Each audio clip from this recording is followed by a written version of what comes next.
दाइ तपाईँलाई स्वागत छ हाम्रो अनि अब कार्यक्रममा। यो खालको कन्भर्सेसन हामी गर्ने भनेर लामो समयदेखि सोचिरहेको थियौँ। आज ठ्याक्क जुर्या छ र जुर्ने एउटा अवसर पनि छ। तपाईँ किताब भर्खरै निस्किया छ, तात्तातै तपाईँ एकदम यसमा व्यस्त पनि हुनुहुन्छ र तपाईँसँग कुराकानी मैले सम्झिँदाखेरि वास्तवमा हामी अब एउटै ठाउँ झापाकै मान्छे भयौँ होइन, त्यहीँ जन्मे हुर्केको, एउटै न्युज रुम लगभग एउटै पब्लिकेसन्सको दुईवटा पत्रिकाको लिड पनि गऱ्यौँ लामै समय र मैले किताब लेख्दा होस् या तपाईँ किताब लेख्दा होस्, यो किताबको यात्रामा पनि कतिपय ठाउँहरूमा हामी सँगसँगै जाने एउटा संयोग पनि जुर्यो होइन। त्यो कारणले गर्दा धेरै कुराहरू म रिलेट पनि गर्न सक्छु र खास गरी आज मैले यो उहाँको किताब नयाँ निस्केको in the margins of empires a history of the chicken's neck भन्ने किताब जुन अहिले भर्खरै आएको छ बजारमा, पेङ्गुइनले निकालेको छ। यसले पूर्वी हिमालय, पूर्वी नेपाल, पूर्वोत्तर भारत लगायतको चिजहरूलाई धेरै हिसाबले समेटेको छ। भारतसँगको सीमालाई, चीनसँगको, तिब्बतसँगको सीमालाई, त्यो नाकाहरूको बारेमा, त्यहाँको वारिपारीको सम्बन्धको बारेमा हामी यसको सेरोफेरोमा नै अगाडि बढ्छौँ। चिकन स्नेक अहिले त धेरै हट केकै जस्तो पनि भएको छ। तपाईँको यो किताबको जुन शीर्षक राख्नु भएको छ नि, in the margins of empire भनेर, एम्पायर्स भनेर, एम्पायर होइन, यो के हो? यो खासमा जस्तो चिकन स्नेकको हिस्ट्री भनेर त बुझ्न सकियो होइन, यो एम्पायर्स भनेपछि के कुन कुन एम्पायरलाई तपाईँले समेट्नु खोज्नु? यो मलाई नि पहिलो त धन्यवाद सुधीर तिमीलाई होइन। अब तिम्रो र मेरो सहयात्रा 2008मा सुरु भएको, यो कहिले सकिनेवाला छैन। छुटकारा तिमीले पनि पाउने छैन, मैले पनि पाउने छैन होइन। मैले यति धेरै चिज सिकेँ त्यो प्रोसेसमा तिमीबाट। आई होप मैले पनि अलिअलि तिमीलाई इन्फ्लुएन्स गरेँ होला होइन। अनि हामीले चाइना खोज्यौँ, हामीले इन्डिया खोज्यौँ। चाइनाको नेपाल नीति के हो भनेर त्यो त्यति बेला 3 इडियट्स भर्खर रिलिज भएको थियो। हामीले त्यो वाङडु खोज्दै चाइना गयौँ। त्यो अदृश्य शक्ति, नेपथ्यमा बसेको शक्तिले नेपाललाई कसरी हेर्दो रहेछ भनेर एकदमै क्युरियस केटाकेटी जस्तो थियौँ नि हामी। एकदमै एक्साइटेड हुन्थ्यौँ, तर नोट गर्थ्यौँ राति गएर। अनि आफैमा कति धेरै हामीले डिस्कसन गऱ्यौँ। तिमीले मलाई यो जर्नल पढ्न इन्करेज गर्यो, यसरी पनि हेर्ने हो भनेर यो इन्करेज गर्यो। साङ्घाईको त्यो मैले भने यो त म्यानहाटनभन्दा पनि विशाल भएछ। म अब न्युयोर्क पढेको मान्छे, म्यानहाटन देखेको, बन्ड। अनि साङ्घाईको त्यो जुन प्रगति हामीले देख्यौँ यताको खोलाबारीबाट, त्यो गजबै त्यसपछि हाई स्पिड ट्रेनमा इनर चाइना गयो होइन। अहिले मैले फर्केर हेर्दाखेरि इन्डिया गयो, इन्डिया गयो कतिचोटि होइन। अब नर्थ इस्ट त जाने नै भइहाल्यो। अब झापालाई पनि एक्सप्लेन कसरी गरौँ, डिकन्स्ट्रक्ट कसो गऱ्यौँ भने हामी झापाको पनि पूर्वका हौँ के, माइपारी भनिन्छ नि हाम्रो त्यहाँ। हामी धुलाबारीको, तपाईँ भद्रपुरको। धुलाबारीले अलिकति 5-7 किलोमिटर जाऊ चिकन नेक छोइहाल्छ। म त चिकन नेकको ब्याङ भद्रपुरमा छु होइन। त्यसैले झापा पनि अलिकति चाहिँ डिकन्स्ट्रक्ट नेपालको लागि, नेपालीहरूको लागि किन गरिदिनु पर्ने हुन्छ भने झापाभित्रै धेरै चाहिँ आयाम र धेरै जोग्राफीहरू छन्। म झापामा आउँछु, चिकन स्नेकमा पनि आउँछु। पहिले यो एम्पायर्सको तपाईँले भन्दै, यो एम्पायर्समा चाहिँ मैले के भने नि, यो जियो पोलिटिक्स आफै अलिकति मैले पढ्न जब थालेँ, पढ्न त थालेको राम्रै, तर यो किताब लेख्छु भनेर जब पढ्न थालेँ, पेङ्गुइन ऱ्यान्डम हाउसबाट मेरो प्रपोजल ओके भएपछि, अनि मैले पहिले चाहिँ उनीहरूले राख्न खोजेको नाम एम्पायर थियो कि। अनि मैले के भने उनीहरूलाई एम्पायर होइन, यहाँ त एम्पायर यो एरियामा हिमालयज अहिले मात्रै आएको मोडर्न रिसेन्सी बायस भनिन्छ नि।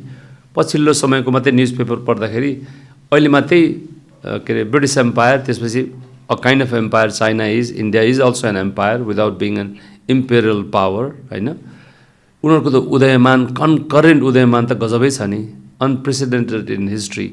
चाइना जुन प्रकारले बढेको बढै छ, इन्डिया जुन प्रकारले बढेको बढै छ, they are destined to be. China is already on a big power race with America. India is getting there. Yes. अब एउटा त्यो मजाको किताब छ वाजिद खानको, चाइना एन्ड अमेरिका, मलाई एक्ज्याक्ट भर्बेटिम आएन, are 2 countries who are empires but don't like to call themselves empires अरे के। इन्डिया पनि त्यस्तै होला, त्यत्रो ठुलो पपुलेसन छ, त्यस्तो जिडिपी विशाल ग्रोथ भइरहेछ। अनि तर मैले त्योभन्दा पनि पुरानो हिस्ट्री केलाएँ कि त्यो पुरानो हिस्ट्री केलाउँदाखेरि त गोर्खा पनि त एम्पायर थियो। कुनै किताबमा मैले त्यो ठ्याक्क मैले किताब मैले सम्झिनँ, Nepal is a regional empire भनेर सिरियस हिस्ट्री बुकमा डकुमेन्ट भएको छ। वास्तवमा सबै देशहरू एम्पायरबाट साम्राज्यबाट बनेको हुँदैन होइन, र सबै साम्राज्यहरू देशको रूपमा पनि रहेका हुँदैनन् नि त होइन। नेपाल त वास्तवमा साम्राज्य केही 200 वर्ष पनि भएको छैन नि त, एउटा साम्राज्यबाट एउटा नेसन स्टेटमा मात्रै कन्भर्ट भएको त होइन, एउटा ठुलो साम्राज्यको रूपमा। म त अझै भन्छु नेसन स्टेटको कन्भर्ट हुने क्रममै छौँ हामी, नेसन बिल्डिङ हाम्रो सकिएको छैन। तपाईँको विषय जुन चिकन स्नेक छ नि, यो पूर्वतिरको जुन त्यो कुनोलाई तपाईँले समेट्नु भएको छ, वास्तवमा चिकन स्नेकको मैले केही दिन अगाडि मात्रै एउटा भिडियो पनि बनाएको थिएँ, अहिले जुन त्यहाँ एकदमै ठुलो उथल भएको छ होइन, म त्यो लिङ्कमा पनि राखौँला। अनि यो तपाईँको यो त्यो मलाई कस्तो लाग्छ भने त्यो कुना चाहिँ यो एम्पायर्सहरूको चाहिँ एउटा त्यो मेल्टिङ पोइन्ट जस्तो कि मेल्टिङ पट जस्तो सबै ठ्याक्क जोडिएको ठाउँ छ नि त, त्यहाँ धेरैवटा देश पनि जोडिया छ होइन। त्यसले गर्दा इन्ट्रेस्टिङ नै छ यो वास्तवमा यो विषय आफैमा। मलाई एउटा तपाईँले सुरुमा के बताइदिनुहोस् भने यो किताबमा तपाईँले कस्तो कस्तो किन यो किताब लेख्नुभयो, खासमा के कुराले इन्सपायर गर्यो र के समेट्नु भएको छ यसमा? अति राम्रो प्रश्न होइन। मैले चाहिँ धेरै लामो समयसम्म काठमाडौँबाट अथवा बेजिङ गएको बेलामा बेजिङबाट अथवा दिल्ली गएको बेलामा दिल्लीबाट फेरि हाई लेभल डेलिगेसनमा गइन्थ्यो, प्राइम मिनिस्टर डेलिगेसनमा गइन्थ्यो। सी जिनपिङ नै छेउमै थिए, एकचोटि हामीले इन्टरभ्यू लिँदा होइन, त्यति तत्कालीन चाइनिज प्राइम मिनिस्टर ली काङ छेउमै थिए, इन्टरेक्ट पनि गरे हामीसँग होइन। अनि दिल्लीमा प्राइम मिनिस्टरलाई भेटियो, इन्डियन प्राइम मिनिस्टरलाई होइन, बाबुरामको डेलिगेसनमा गइयो, माधव कुमार नेपालको डेलिगेसन, इन्डिपेन्डेन्टली रिपोर्टिङ गर्न पनि धेरै पटक इन्डिपेन्डेन्ट जान किन पनि जरुरी भयो भने खालि त्यो काठमाडौँको पनि एकदम खाल्डोको लेन्सले हेर्न थाल्यो नि। अनि खास गरेर काठमाडौँ पोस्टमा रिजाइन गरेपछि 2018 पछि चाहिँ मैले अनलर्न गर्न थालेँ कि, किनभने मैले एकदमै काठमाडौँ सेन्ट्रिक भएर, बेजिङ सेन्ट्रिक भएर, दिल्ली सेन्ट्रिक भएर मेरो वर्ल्ड भ्यू बनाएको छु कि। So that meant first of all travelling to the borderlands. अनि म धेरै जिल्ला पहिले चाहिँ त्यतिकै घुमाएको थिएँ क्याजुअली, सबै काम लाग्यो, ब्याकप्याकर भएर म पहिलेदेखि नै अलिक बरानी बानी थियो। पछि बिहा भएपछि श्रीमती डराउँथे, कहाँ कहाँ जान्छौ तिमी, गायब हुन्छौ। त्यति बेला इन्टरनेट कनेक्सन थिएन। अनि के गर्ने अब, त्यो खै त्यो हिमालतिरै कता कता भौतारिरहेको रहेछ मेरो स्पिरिट, त्यसैलाई खोज्दै जान्छु, कसलाई चेज गर्दैछ, मेरो आफै त्यो आत्मालाई म चेज गर्दैछु भन्थेँ कि। एभरेस्ट गयो होइन, अल्टिट्युड सिकनेस पनि लाग्यो, लिटरेचर थिएन त्यति बेला, बाँचेरै फर्कियो भन्नु पऱ्यो। तर म धेरै जिल्लाहरू अनफुट गएको छु, 70। अनि त्यसमा चाहिँ समाज र सभ्यता बुझिँदो रहेछ कि। ढङ्ग प्लेनबाट गयो अनि ओर्ल्यो, अनि कसलाई भेट्यो, सिडिओलाई, को काठमाडौँ पोस्टको एडिटर आउनुभएको छ। अनि त्यसपछि पहिले नै इकोसिस्टम डिसाइड भइसकेको हुन्छ कसलाई भेट्ने भनेर। अनि मैले चाहिँ त्यो बबलको मान्छेलाई भेटेर रिपोर्ट गर्दो रहेछु कि। अब मैले फ्लिप गरेँ कि त्यो न्यारेटिभलाई, मैले फ्लिप गरेँ। म धेरै ठाउँमा, कतिवटा ठाउँमा होइन कि सबै नै ठाउँमा मैले आफ्नो परिचय नगरिकन जान्थेँ, म आफै जान्थेँ, जिपमा चढेर जान्थेँ होइन। ब्याकग्राउन्ड नोइज विपुल छेत्रीको गीत जहाँ पनि सुनिँदो रहेछ म गएको ठाउँमा, नेपाली भाषा मलाई अति नै मनपर्ने गाएको, अति नै मिठो भाका के। विपुलले को रस छ कि। मेरो ब्याकग्राउन्डमा दुई चिज छ कि किताब लेख्दाखेरि, मेरो टिबेटन टेरियर फुच्चे कुल्फी छ, उसले मलाई 5 वर्ष छोडेन। अनि म चाहिँ धेरै घोरियो भने बाउतिर सुत्ने बेला भयो होला भनेर हेर्थ्यो आँखामा।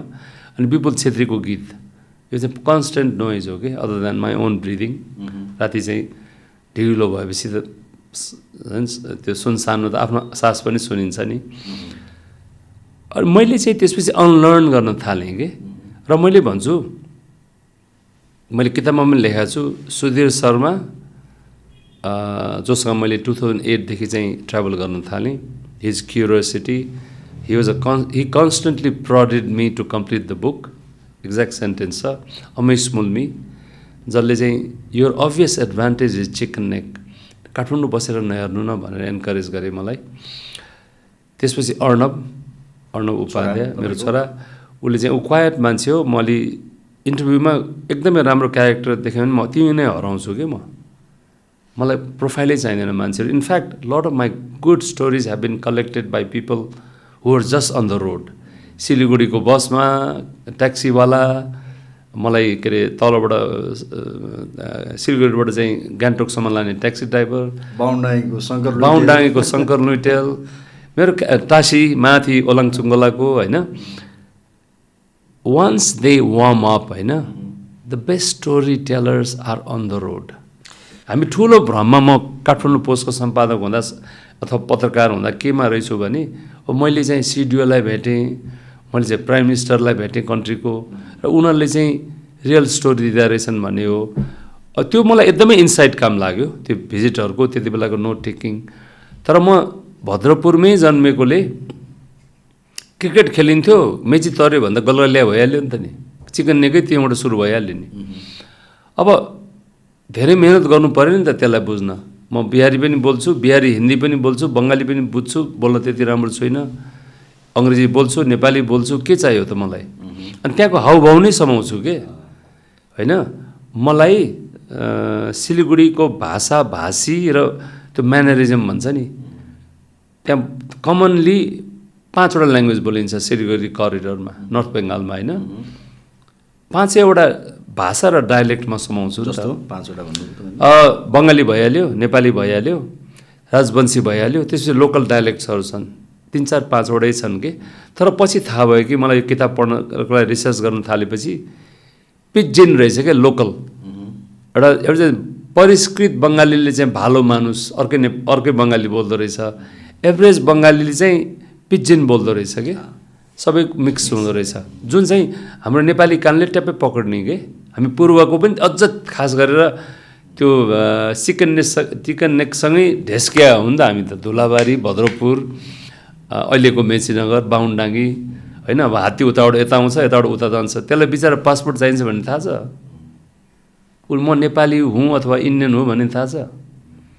माथितिर याक ओलाङचुङ्गोला उता माथि जान देखेँ, त्यो याक त चरन जहाँ पायो त्यही जाने हो नि त राम्रो। तपाईँको सेन्टरमा चिकन स्नेक भयो त्यो एरिया, ग्राउन्ड जिरो मेरो चिकन स्नेकलाई अझ सजिलो गरी दर्शकहरूलाई बुझाउनको लागि चाहिँ हाम्रो ठ्याक्कै झापाको पारिपट्टि जुन मेची नदीले हाम्रो सीमा छुट्याएको छ, त्यहाँदेखि पारिपट्टिको जुन भूभाग छ, अलिकति पर गयो 20 किलोमिटर पर गयो भने बङ्गलादेश आउँछ। त्यो बङ्गलादेश र नेपालको बिचमा जुन खुम्चिएको भारतको इलाका छ त्यसलाई चिकन स्नेक भनिन्छ होइन। तपाईँको घर छेउ भद्रपुरबाट अलि तलबाट सुरु भएर माथिसम्म जान्छ त्यो एउटा सोतो होइन। अनि त्यो ब्रेक हुने हो भने होल नर्थ इस्ट इन्डियाको 7वटा राज्य, अर्को सिक्किम राज्य होइन, त्यो नै अलग हुने खालको स्थिति छ नि त। त्यहाँ त एकदमै सेन्सिटिभ पनि छ सेक्युरिटी एङ्गलले। बङ्गलादेश छ, भुटान छ होइन, अलि माथि चाइना छ, नेपाल र इन्डिया भइहाल्यो होइन, यति धेरै देशहरू छ। त्यसले गर्दाखेरि तपाईँले त्यसलाई इपिसेन्टर अथवा एउटा मेन सेन्टर बनाएर चाहिँ छेउछाउको अरू चिजहरूलाई पनि हेर्नु भएको छ होइन किताबमा। जस्तो तपाईँ ओलाङचुङ्गोला पनि पुग्नुहुन्छ, कालिम्पोङ पुग्नुहुन्छ, सिक्किम छ होइन, बङ्गलादेशको इस्युजहरू लेख्नुहुन्छ, भुटान, यो हिसाबले जानु भएको छ होइन किताब। हो, मेरो प्रेफेसमा चाहिँ मैले भोइस पाएँ कि म को हुँ भनेर। पहिले चाहिँ म एकाडेमिक भएर लेख्न खोज्दो रहेछु कि काठमाडौँबाट। म एकाडेमिकै होइन। मलाई एक स्टोरीमा भने पनि 2टा वर्ड मलाई डिस्क्राइब गर्ने, म नोम्याड हो होइन। 16, 17, 18 वर्षदेखि नै ब्याकप्याक गरेर हिँड्न थाल्यो। आनन्दै आयो कि त्यो, त्यसमा अर्कै आनन्द छ क्या एक्लै घुम्नेमा। दुक्लै पनि होइन, दुक्लै भयो भने एक्लै धेरै गफ गरिन्छ, एक्लै नि सबै चिजलाई हेरिन्छ अनि सबै चिज देखिन्छ होइन। अनि अर्को प्रेफेसमा चाहिँ मैले के भनेको छु भने म फेरि काठमाडौँमा पढेँ केटाकेटीदेखि स्कुल। अब घर जान्थेँ, ल्याब स्कुलबाट एसएलसी गरेँ मैले, भानुभक्त मेमोरियल महाराजगञ्जबाट गरेँ होइन। अब हामी केटाकेटी हुँदाखेरि इन्डियाको ठुलै हवा थियो कि, इन्डियामा त यस्तो हुन्छ, मान्छेलाई यस्तो गर्छ उस्तो गर्छ भन्थ्यो। सेक्युरिटीको एङ्गल र नेपाली ह्यारास फिल गर्ने होइन, अहिले पनि हुँदो हो होइन। तर त्यति बेला अलिक बेसी नै थियो। ट्रेनमा लुटिहाल्छ भन्ने, लुटिहाल्छ, मारिहाल्छ, काटिहाल्छ, यिनीहरू बदमास। अनि मैले भन्थेँ सायद यिनीहरू जाने इन्डिया र म जाने इन्डिया केटाकेटीको एउटा त्यो बाल सुलभ हो नि, यो अर्कै कुरा होला है, यो सायद अर्कै इन्डिया पनि छ होला भनेर नि। क्लास 1-2मा थिएँ होइन।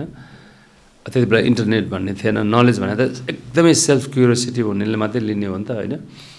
अनि मैले त्यति बेला पनि लेख्दाखेरि सामाजिक शिक्षामा चाहिँ मेरो हाइएस्ट आउने गर्थ्यो कि, किनभने मैले क्युरियस माइन्ड लेखेको हुन्थेँ कि। मेरो लागि भारत नौलो छैन।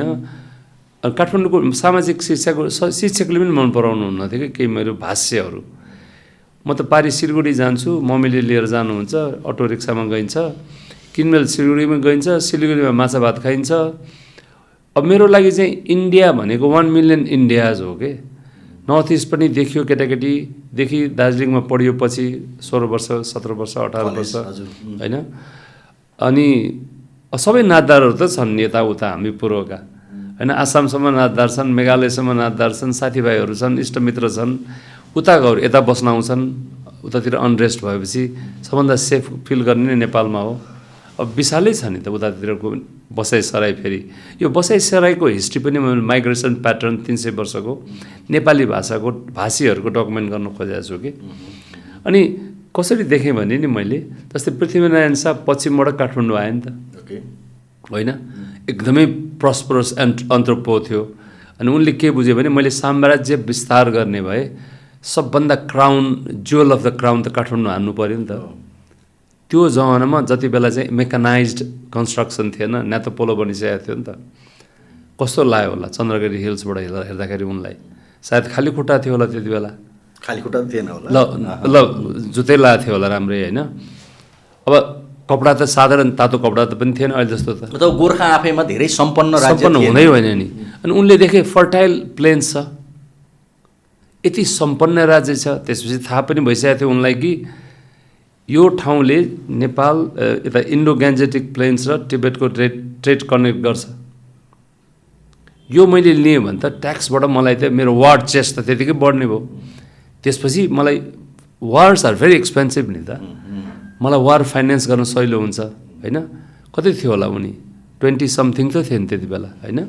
त्यहाँबाट उनी काठमाडौँबाट इस्टवार्ड गए नि त धेरै। हामी पश्चिमतिर गएको त पछि मात्रै होइन, बहादुर शाहको बेला। इस्टतिर जानु चाहिँ कारण के होला त? मलाई के लाग्छ भने एउटा त धेरै मिलिट्री मनोभर्सको पनि हुन्छ। Prithvinarayan Shah was as much a solid political acumen भएको मान्छे र डिप्लोमेट देखेँ कि मैले।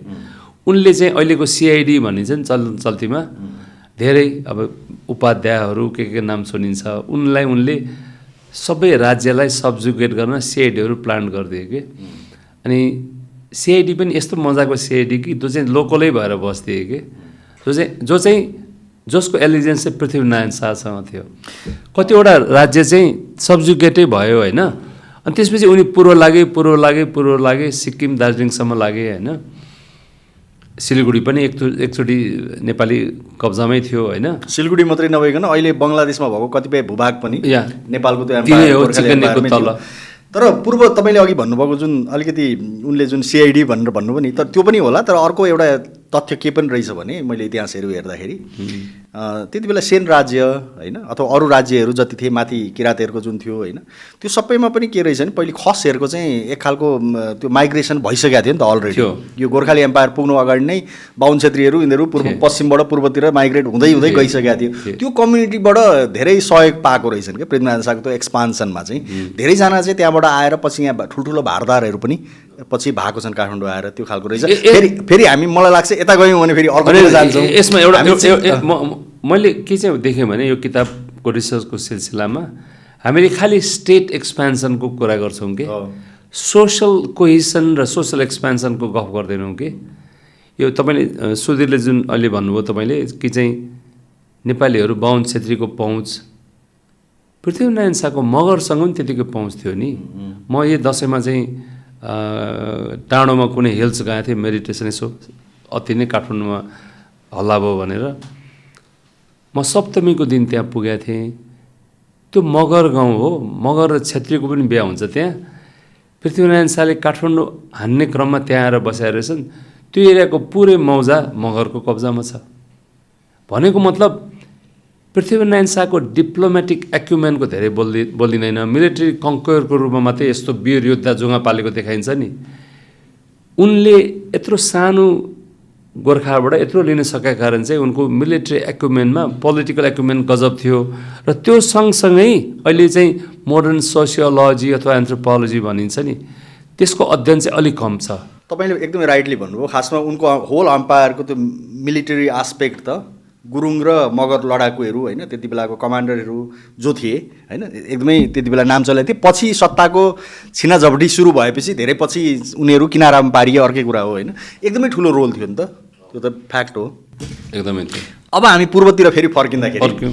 अलिकति मलाई यो चिकन स्नेक भनेर तपाईँको बुझाइ होइन अहिलेको अवस्था तपाईँले स्टडी गर्दाखेरि देखेको चिकन स्नेक अलिकति त्यहाँनिर नै फेरि प्रवेश गरौँ अनि त्यहाँबाट हामी क्रमशः जाउँला। हुन्छ। के प्रश्न तपाईँको जस्तो खास गरी चिकन स्नेकमा अब एउटा त अहिलेकै हिसाबले हेर्ने हो भने पनि त्यहाँ सेक्युरिटीको हिसाबले धेरै इस्युजहरू आइरहेछ नि त। बङ्गलादेश इन्डियाको तनाव भइरहेछ, भुटानको अलिमाथि त्यो ट्राई जङ्सनमा डोक्लममा इन्डिया चाइनाको केही वर्ष अगाडि ठुलो नै एउटा स्ट्यान्ड अप भयो होइन। अनि त्यहाँ अलिकति नर्थ इस्टमा गयो भने त्यहाँ पृथकतावादी सङ्गठनहरू, शस्त्र सङ्गठनहरू, समूहहरू क्रियाशील छ। त्यो एङ्गलबाट हेर्दाखेरि तपाईँले खास गरी चिकन स्नेकलाई कस्तो पाउनुहुन्छ? चिकन स्नेक चाहिँ अति नै फेसिनेटिङ र अति नै भलटाइल एरिया हो। त्यहाँ हिस्ट्रीदेखि नै अब मैले हेर्दाखेरि चिकन स्नेकमा त्यो सिलगढी करिडोर भनौँ एभरेजमा अघि नै मैले भने मान्छेहरूले 5 ल्याङ्ग्वेज बोल्छन्। तपाईँ जब ल्याङ्ग्वेज कुनै सिक्नुहुन्छ नि त्यो सँगसँगै कल्चर आउँछ कि। फ्रेन्च सबैले सिक्नुभयो भने खालि फ्रेन्च ल्याङ्ग्वेज बोल्ने होइन कि, फ्रेन्च कल्चर पनि तपाईँ इनहेरिट गर्नुहुन्छ कि। अथवा कुनै भाषा मैले लिम्बू सिकेँ भने खालि लिम्बू ल्याङ्ग्वेज मात्रै मैले मेरो जिब्रोले पक्रिने होइन कि, मेरो दिमागले लिम्बू संस्कार पनि अपनाएको हुन्छ कि। हो मैले त्यस हिसाबले चाहिँ पिपलको लेभलबाट हेरेँ भने त्यो चिकन स्नेक भनौँ अति नै ब्युटिफुल मेल्टिङ पट हो। जहाँ चाहिँ नेपाली भेटिन्छ, एनजेपी स्टेसनमा जानुहोस्, सिलगढी जङ्सनमा जानुहोस् होइन। म सिलगढीको जङ्सनको छेउको एउटा सानो होटलमा बस्ने गर्छु जहिले पनि होइन। न्यू जलपाइगुडी त्यहाँको सबभन्दा चिकन स्नेकको सबभन्दा ठुलो रेलवे स्टेसन, बङ्गलादेशी पनि भेटिन्छ, कलकत्ताको बङ्गाली पनि भेटिन्छ। उनीहरूले बङ्गाली प्रयोग गर्ने, अब हामी त्यहीँको भएको लव समाउने भयो नि अलिकति हल्का डिफ्रेन्ट छ। उनीहरूले बङ्गाली प्रयोग गर्ने इन्टोनेसनहरू होइन। अनि त्यही नेपालीहरू पनि प्रशस्त देखिन्छ, दार्जिलिङतिरबाट आएका, असमबाट आएका, गान्तोकबाट आएका, नेपालबाट आएका नेपालीहरू, नेपाली भाषी भन्ने गरेको छु कि मैले कन्फ्युजन नहुनलाई। दार्जिलिङका नेपालीहरू भारतीय भए, नेपाली भाषी। अब हामीहरू चाहिँ नेपाली भाषी नेपालका भयौँ नि त। यो चाहिँ मैले छुट्याएको छु किताबमा, नेपाली स्पिकिङ पपुलेसन लेख्छु कि मैले। नेपाली भनेको चाहिँ Nepali speaking population, he she could be from anywhere in India or even beyond India. इन्डियामा त नेपाली भाषीहरू हामीले भन्दाखेरि त्यो गर्नु पर्यो, तर दार्जिलिङको नेपालीले नेपाली नै भन्छ नि, गोर्खाली भन्छन् होइन। त दार्जिलिङमा चाहिँ मैले के देखेँ भने दार्जिलिङमा चाहिँ खास गरी यो गोर्खा नेसनल मुभमेन्ट जुन भयो होइन, त्यसपछि गोर्खा भन्न रुचाउँछन् कि नेपालीसँग कन्फ्युज नहुनलाई। र उनीहरूले इन्डिपेन्डेन्स डिमान्ड, स्टेटहुड डिमान्ड गरे हो नि त। नेपाली भयो भने त ग्रेटर नेपालको तिर गयो, तर सिक्किममा चाहिँ फेरि नेपाली नै ल्याङ्ग्वेज मेजोरिटी छ नि त, नेपाली स्पिकिङ। र उनीहरूले नै अब नेपालमा अलिकति मिसरिडिङ अफ हिस्ट्री पनि छ। त्यही पपुलेसनले नै बुद्धिस्ट रुलर्सहरूबाट आफूलाई एलिनेटेड फिल गरेकोले इन्डियन युनियनमा गाड्न चाह्यो नि त। इन्डियन स्टेटको पनि केही त्यसमा अफकोर्स हात त हुने नै भइहाल्थ्यो, त्यति विशाल स्टेट होइन। तर the fact is that Nepali speaking population overwhelmingly voted in favour of aligning with the Indian union. त्यो त फ्याक्टै हो नि त। त्यसैले सिक्किम स्टेटमा नेपाली भाषामा इन्सेक्युरिटी हुनै पर्दैन कि। अनि त्यो नन सेक्युरिटी देखिन्छ पनि कि सिक्किमिसमा। यी नै छ नि त, कालिम्पोङ र सिक्किम छेउमै त हो नि होइन। म कालिम्पोङ जाँदा गान्तोक पुग्छु, गान्तोक पुग्दा सिक्किम पुग्छु, 2 घन्टा 2.5 घन्टामा पुगिन्छ। एक्ज्याक्टली। तर हेर्ने तरिका उनीहरूले नेपाली सिक्किमका नेपालीहरूले, मेरो अब्जर्भेसन है, I could easily be wrong, historiography are consulted return मैले हेर्दाखेरि चाहिँ त्यस्तो देखेँ जतिचोटि भिजिट गर्छु। दार्जिलिङ कालिम्पोङ त धेरै नै चोटि गरेको छु, सिक्किम पनि केही पटक जाँदाखेरि त्यो मैले फिल गरेँ होइन। पहिले स्टुडेन्टको रूपमा दार्जिलिङमा एउटा जाँदाखेरि पनि, अहिले पछिल्लो समय किताबको सिलसिलामा जाँदा पनि विगत केही वर्ष। त्यस हिसाबले चाहिँ अब चिकन नेकमा फर्क्यौँ है त। फेरि चिकन नेक चाहिँ कस्तो भलटाइल एरिया छ भने सिलगढी छ, सिलगढीमा मैले अघि नै भने ह्युमन मेलान्ज भन्ने गरेको छु।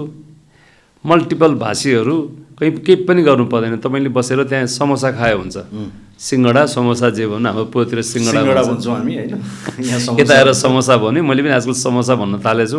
हिजो झापाले दाइ कहिलेदेखि समोसा खान थाल्नुभयो तपाईँले, हामी त सिङ्गडै होइन र भनेर दिलभूषण पाठकले मलाई सच्याउँदै थिए। तर खैर मैले भन्न खोजेको ह्युम्यानिटी बिहारबाट पनि आएछन्, सबैतिरबाट भनौँ न। अब तपाईँको त्यो खालको सबै भाषा प्रयोग हुन्छ।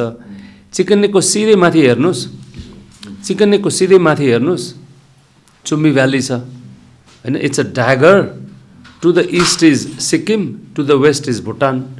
ठ्याङ्गै ड्यागरको रूपमा चुप्पीको रूपमा तल आउँछ।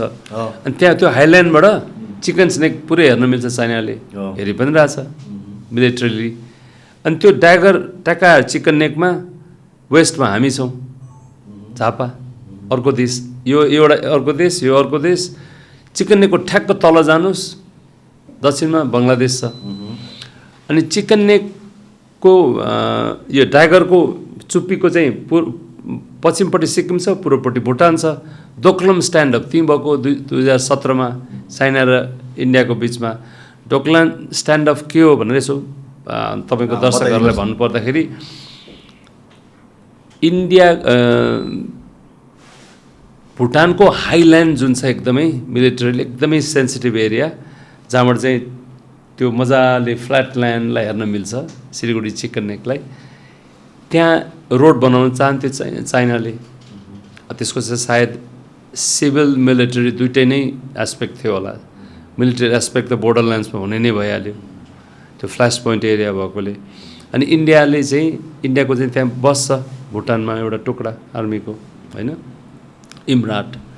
अनि उनीहरूले चाहिँ बनाउनु दिन्न भने त्यसको मिलिट्री सिग्निफिकेन्स इन्डियालाई पनि थाहा थियो। चाइनिज त्यहाँ छिर्यो भने हामीलाई अप्ठ्यारो पर्छ। अनि यो 75 डेज एकदम एक्लै अर्कालाई तर्ने युद्ध चाहिँ भएन। 75 डेजसम्म एक्लै अर्कालाई who blinks first, that is called Doklam standoff, that lasted for 75 days. पछि बिस्तारै मोदी र सी जिनपिङको साउथ इन्डियामा भेट भयो, त्यसपछि बिस्तारै त्यो स्ट्यान्ड अफ कम भयो। तर त्यो स्ट्यान्ड अफ कम भए पनि बोर्डर ल्यान्ड्समा जाँदाखेरि देख्ने के हो भने इन्डियाले पनि बोर्डर इन्फ्रास्ट्रक्चर म्यासिभली अपग्रेड गरेको छ 62 को वार पछि। त्यो मजाले देखिन्छ सिक्किममा, यता नर्थ इस्टमा होइन। चाइनिज सेनाको इन्कर्सन त त्यहीँबाट भयो नि त, पिएलए को 62मा होइन, माओको टाइममा ड्याममा आयो, हानिदियो, चलिदियो।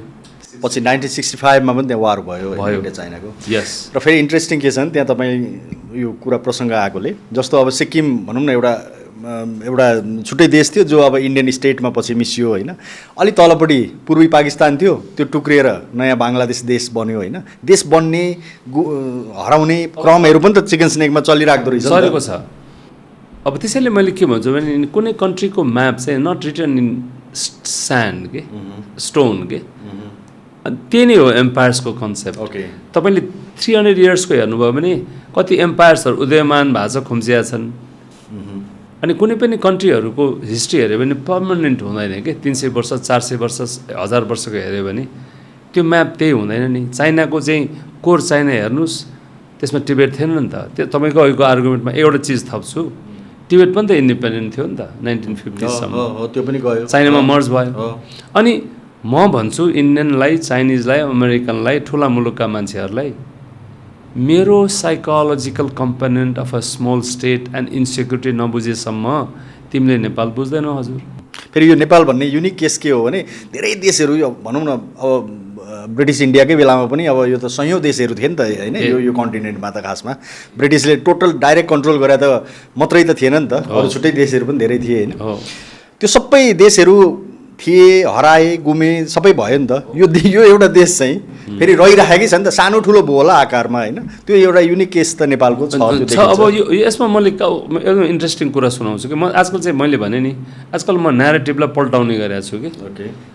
अनि धेरैले चाहिँ के भन्छ भने नेपालको पोलिटिकल इन्स्टेबिलिटी हुनु चाहिँ नेपालको लागि खतरा हो भनेर भनेको। मैले तपाईँले पनि त्यही मान्नुहुन्छ आजको दिन, म पनि त्यही मान्छु होइन। अनि एकजनासँग म एकाडेमिकसँग कुरा गर्दै थिएँ, युरोपियन एकाडेमिक। उसले के भने, don't you think that's your blessing? I said why, किन ब्लेसिङ? म आजकल एज अ रिसर्चर सधैँ ओपन माइन्ड राख्छु, आर्गुमेन्ट गर्नु जरुरी छैन, ओपिनियन दिन के जरुरी, सबैको ओपिनियन हुन्छ होइन, तर एनालिसिस अर्कै हिसाबले सुन्न जरुरी छ नि त। उसले भनेको, only government sign something and then comes Prachanda government and the Prachanda says I don't know, then Prachanda leaves and Sherbahadur Deuba comes, I don't know, I am still studying. हो, त्यसले गरेर तिम्रो स्ट्रेटेजिक कमिटमेन्ट त भएन नि। के कमिटमेन्ट भयो भन्दाखेरि स्टेटको लेभलको कमिटमेन्ट भएन, मात्र गभर्मेन्टको कमिटमेन्ट भयो। अनि ऊ र मैले फ्लिप गऱ्यो क्या आर्गुमेन्ट।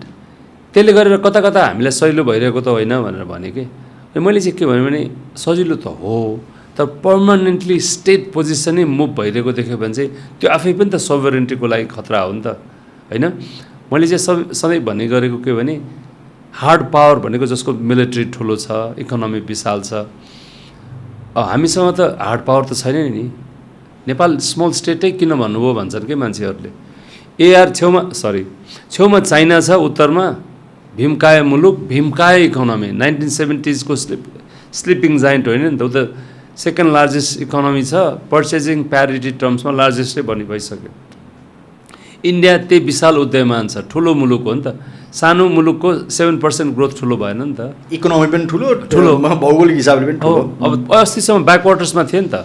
60s 70s मा हाम्रो पर क्यापिटा हेऱ्यो भने धेरै फरक नपर्ला नि त, हेऱ्यो हुन्छ नि त रियल टर्म्समा। अहिले त हाम्रो र उनीहरूको जिडिपी कहाँ फरक छ नि त। त्यसैले हामी स्मल स्टेट झनै भयौँ अब, र हाम्रो इन्सेक्युरिटी झनै बढ्ने भयो नेचुरली। अब त्यसैले हामी स्मार्ट पावर हुन जरुरी छ। जहिले पनि जब दुईटा भीमकाय स्टेटहरू छेउमै यसरी उदयमान हुन्छ, सायद कुनै पनि हिस्ट्रीमै छैन होला, हो थियो होला एक जमानामा मङ्गोलियालाई, तर चाइना ब्याकवाटर्समै थियो। सोभियत युनियन सुपर पावर हुँदाखेरि सोभियत युनियनको चाइनाको राइज के त 78 पछि हो, मोर 80s 90s मा ग्रोथ हो। कोल्ड वार त 1940s को वार, सेकेन्ड वर्ल्ड वार पछि सुरु भयो हो नि त। मङ्गोलिया पनि त्यो स्टेटमा छैन। Nepal is uniquely placed in history and hence we also have massive opportunities. Challenge त छ नै। अपर्च्युनिटी कस्तो छ? अपर्च्युनिटी किन छ भने चाइनाले पनि नेपाल आफ्नो गुड बुक्समा भयो भन्ने चाहन्छ, इन्डियाले पनि चाहन्छ, र अमेरिकाले पनि यो चाहिँ एरिया न्युट्रलै होस्, न इन्डियाले खाओस् न चाइनाले खाओस् भन्ने चाहला नि त। किनभने उसैको आफ्नै पनि सामरिक उसको लागि नेपाल इन्डिपेन्डेन्ट हुनु परेन त वेस्टर्न डेमोक्रेसिजलाई। इन्डियाको एउटा स्टेट भयो भने तपाईँ र म यसरी गफ गर्दै हुन्थ्यो आज। मेरो लेभरेज कति छ त, म फुल ब्राइटको रूपमा पढ्न जान पाएँ। म इन्डियामा भए 1.4 बिलियनमा कम्पिट गरेर फुल ब्राइट गरी खान्थेँ होला त, चान्सेस कम थियो। म त सानो मुलुकबाट गएँ, तपाईँ नेसनल एडिटर हुनुहुन्थ्यो, इन्डियामा भए एउटा प्रान्तीय एडिटर हुनुहुन्थ्यो, तपाईँको लेभरेज डेफिनेटली कम मात्रै होइन, हाम्रो नेसनलिटी नै रहँदैन थियो, आइडेन्टिटी नै रहँदैन। अनि मैले भनिरहेको थिएँ नेपालको चाहिँ पपुलेसन कति छ? आसाम, अब आसामको चाहिँ बिजेपी गभर्मेन्ट हो, प्लस विभिन्न कारणले विश्वास इन्डियाको पोलिटिक्समा स्टार हुनुहुन्छ, नभए आसाम हराइरहेको हो नि त इन्डियामा पनि। अथवा नर्थ इस्टै हिसाबले, नर्थ इस्ट त सबै सानै छ। नर्थ इस्टको लार्जेस्ट जिडिपी इकोनोमी जे भने पनि आसामै हो नि त। आसामै आफै ब्याकवाटर्स छ। नेपालमा त इन्डिपेन्डेन्ट एम्बेसिजहरू छन् नि। हाम्रो कुरा त डाइरेक्टली गइरहेछ नि त। हाम्रो आफ्नै किताब प्रोडक्सन छ, लिट्रेचर प्रोडक्सन छ, आफ्नै सभ्यता इतिहासको कुरा गर्न पाइन्छ। युनाइटेड नेसन्समा इन्डिपेन्डेन्टली भोट गर्छौँ हामी युक्रेनको हकमा, न चाइनाले भनेको गर्छौँ न चाहिँ इन्डियाले भनेको गर्छौँ होइन। अब यो सोभरेन मुलुकको आफ्नै एउटा ब्युटी हुँदो रहेछ नि त। पपुलेसन मात्रै होइन रहेछ नि त, सोभरेन्टी आफैमै एकदमै गजबको चिज रहेछ नि त। हामी कुरा गर्छौँ नि कति सोभरेन्टीलाई कति खुम्चाउने या कति फुकाउने होइन, त्यो पनि आफैमा हो। त्यस मानिमा हामीलाई ब्युटिफुल अपर्च्युनिटी इन हिस्ट्री छ कि अमेरिकाले परबाट हेर्दाखेरि सबै साउथ एसिया चाइनाको फोल्डमा नजाओस् भन्ने छ। स्वाभाविकै भयो, किनभने प्याक्स अमेरिकाना भनौँ न, जब चाहिँ ब्रिटिस एम्पायरलाई उसले ओभरटेक गर्यो as a largest GDP of the world 1890s देखि अहिले 1920s सम्म त कल्चरली, इकोनोमिकली र मिलिटरी त it is the dominant power नि होइन।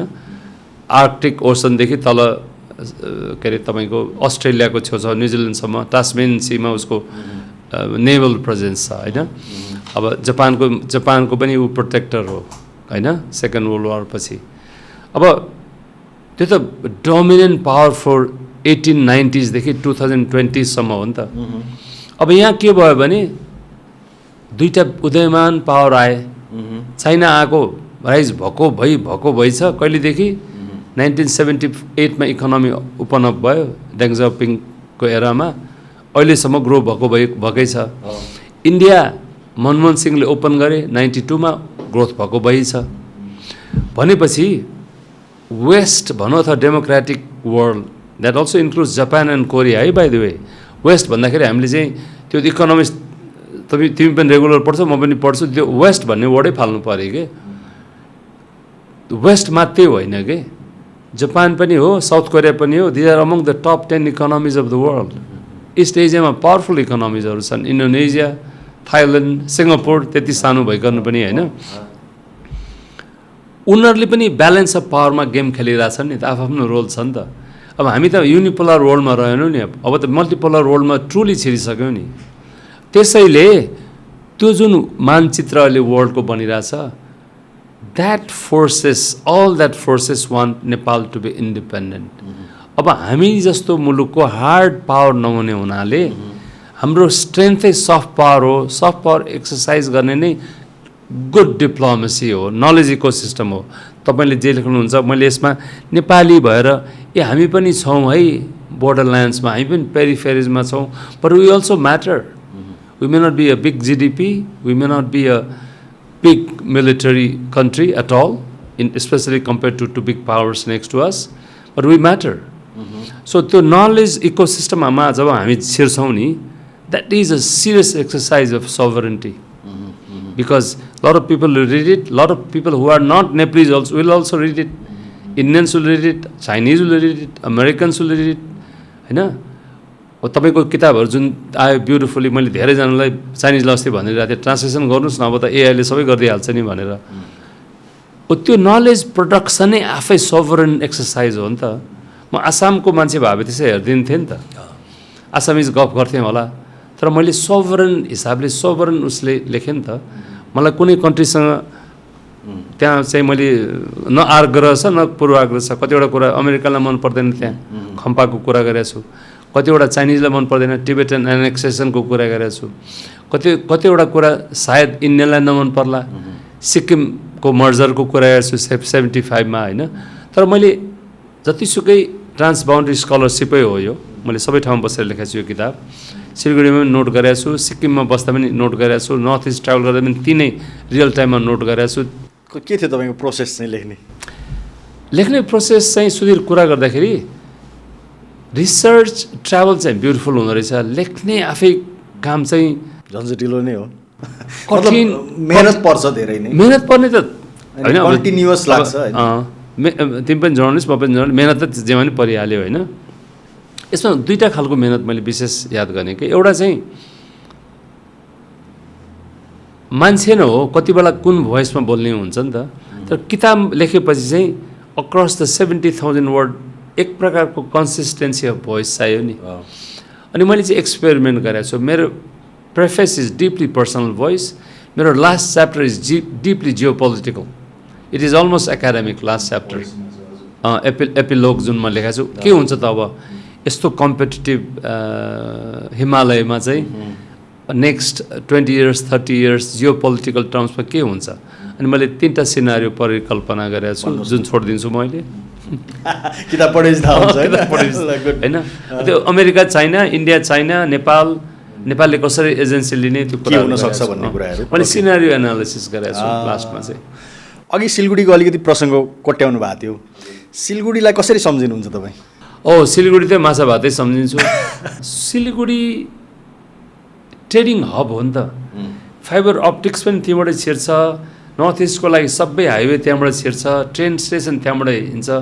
सिलगढी सहर ठुलो होइन, तर ट्रेडिङ स्पट त गुवाहाटीभन्दा पनि ठुलो जस्तो लाग्छ मलाई Siliguri. Siliguri is a trading centre के। मलाई एकजनाले दार्जिलिङमा भन्थ्यो कि मारवाडी, मेरो क्लासमेट थियो, हाँ मेरा बहुत ही अच्छा दुकान है भागलपुर में, सिलगुड़ी में मेरा नाना इनका किसी का दुकान है, इतना बिकता है वहाँ, क्यों यत्रो त सिलगढी भनेको।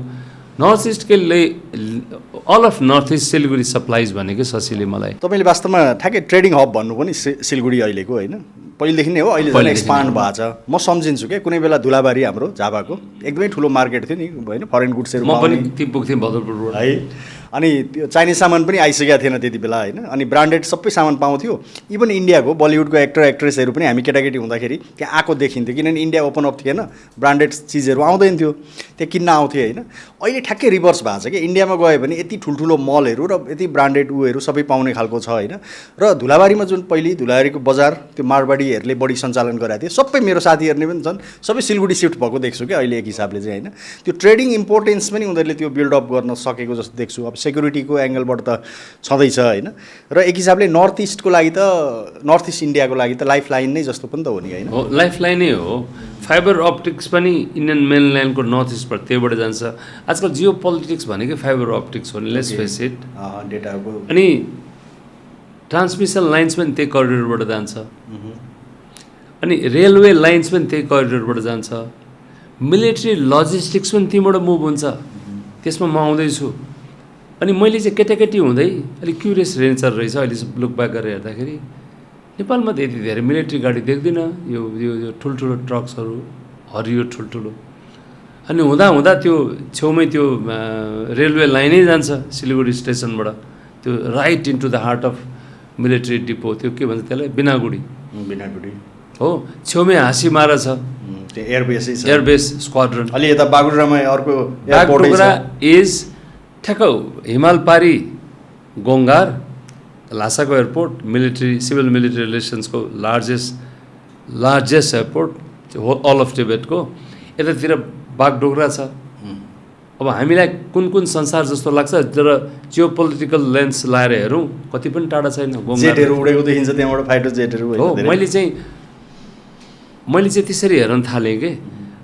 अनि जियो पोलिटिकल टर्म्समा हेऱ्यो र डिफेन्स टर्म्समा हेऱ्यो भने यी डिस्टेन्सहरू जस्ट स्टोन्स थ्रो अवे हो कि। अहिलेको हाई स्पिड एयरक्राफ्टलाई यहाँ आएर डुङडुङ ठोकेर उता जान र उताबाट यता आउन कति पनि बेरको। सिलगढीबाट 10-12 किलोमिटर तलपट्टि त्यो उसले बङ्गलादेशले अहिले फेरि नयाँ एयरबेस, पुरानो एयरबेसलाई रिबिल्ड गरिरहेको छ होइन, त्यो बनाइरहेको छ। तपाईँको अघिको प्रश्नमा चाहिँ म सुरुको सिरानको प्रश्नमा आएँ होइन। सधैँ नै भोलटाइल, तर अति भोलटाइल पछिल्लो समय किन भयो भने बङ्गलादेशमा जब यी नयाँ भनौँ न अहिले एडभाइजर, गभर्मेन्ट एडभाइजर आयो, उनले मोहम्मद युनुसले चाहिँ चाइनामा गएर के भन्यो भने the chicken neck is next to us, र चिकन नेकलाई नै एक्सेस दिनलाई हामी नै बाटो हो। नभए नर्थ इस्ट इन्डिया त्यो नभए north east India minus Bangladesh is a land lock place भन्दै उसले। त्यसपछि इन्डियामा अप्रोर भयो होइन। त्योभन्दा अझ माथि जानुहोस्, शेख हसिना पर्सेप्सनमा प्रो इन्डियन रेजिम हो होइन, मोदीसँग भेरी भेरी गुड टाइज। उनी जानु केबाट, स्टुडेन्ट अपराइजिङबाट। त्यसपछि कस्तो गभर्मेन्ट आउनु, जुन गभर्मेन्टले चाइनासँग टाइज राम्रो बनाउन खोज्नु।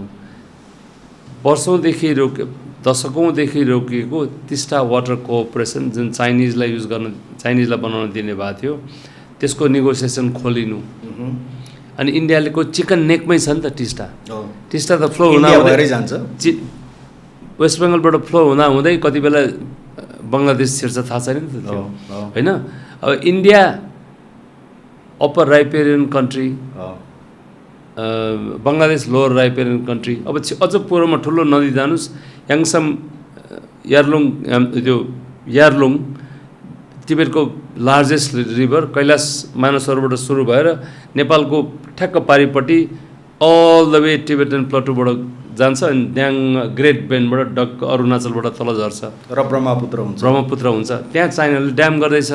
अब इन्डियाले भन्दैछ हामी लोवर राइपेरियनको राइट चाहियो हामीलाई। अब यहाँ चाहिँ बङ्गलादेशले भन्दैछ लोवर राइपेरियन राइट हाम्रो पनि प्रोटेक्ट गर। नेपालको सबै नदीहरू तल जान्छन्, हामीले पनि अप्पर राइपेरियन राइट्सको कुरा गर्छौँ, जुन चाहिँ हाम्रो धेरै चाहिँ छैन हाम्रो नेसनल न्यारेटिभमा। त्यसैले मैले चाहिँ के देखेँ भने नि, रिभरलाई त नेसनल बााउन्ड्री नचाहिने रहेछ नि त। रिभरलाई त त्यो टपोग्राफी जस्तै हुन्छ, त्यसमा टेरेन अनुसार फ्लो हुन्छ नि त। चरालाई चाहियो त नि पासपोर्ट, कति बेला बागडोग्रामा छ, कति बेला सिलगढीमा छ होइन। हात्तीलाई चाहिँदैन, त्यत्रो हात्ती हुन्छ इन्डियाको हो कि नेपालको त्यो थाहा हुँदैन। त्यो डिबेट त चलिरहेको छ, तर वास्तवमा हात्तीको त नेसनलिटी हुँदैन। रिपोर्टिङ हुँदा पनि आउँछ इन्डियाको हात्तीले नेपालमा आएर चाहिँ विध्वंस गरे, त्यो हात्ती बिचरा के थाहा इन्डियामा पनि रिपोर्टिङ हुँदो रहेछ हुँदैछ। नेपालमा हात्तीले उता गर्यो अनि भन्ने यो पनि हुँदो रहेछ आउँछ जलथल भएर फेरि यताबाट बिहार छिर्छ नेपाली हात्तीयों ने हमारे यहाँ तोबा कर दिया त्यो बिचरा हात्तीलाई के थाहा फेरि अङ्ग्रेजीमा एउटा एक्जेक्टिभ छ नि त इफ समन हेज एलिफेन्टाइन मेमोरी भनेको हि से नेभर फर्गेट्स भने हो नि त त्यो कहाँबाट आएको भने एलिफेन्टको हार्ड डिस्क यति दह्रो हुन्छ कि elephant herds are led by matriarchs के हजुरआमा जिजो हजुरआमा होइन अनि उसले एकचोटि हिँडाएको ठाउँ त्यो सानो छावाले फेरि हिँडिदिन्छ उसको हार्ड डिस्कमा बसिसक्यो कि अनि त्यो एलिफेन्टाइन मेमोरी भनेको थियो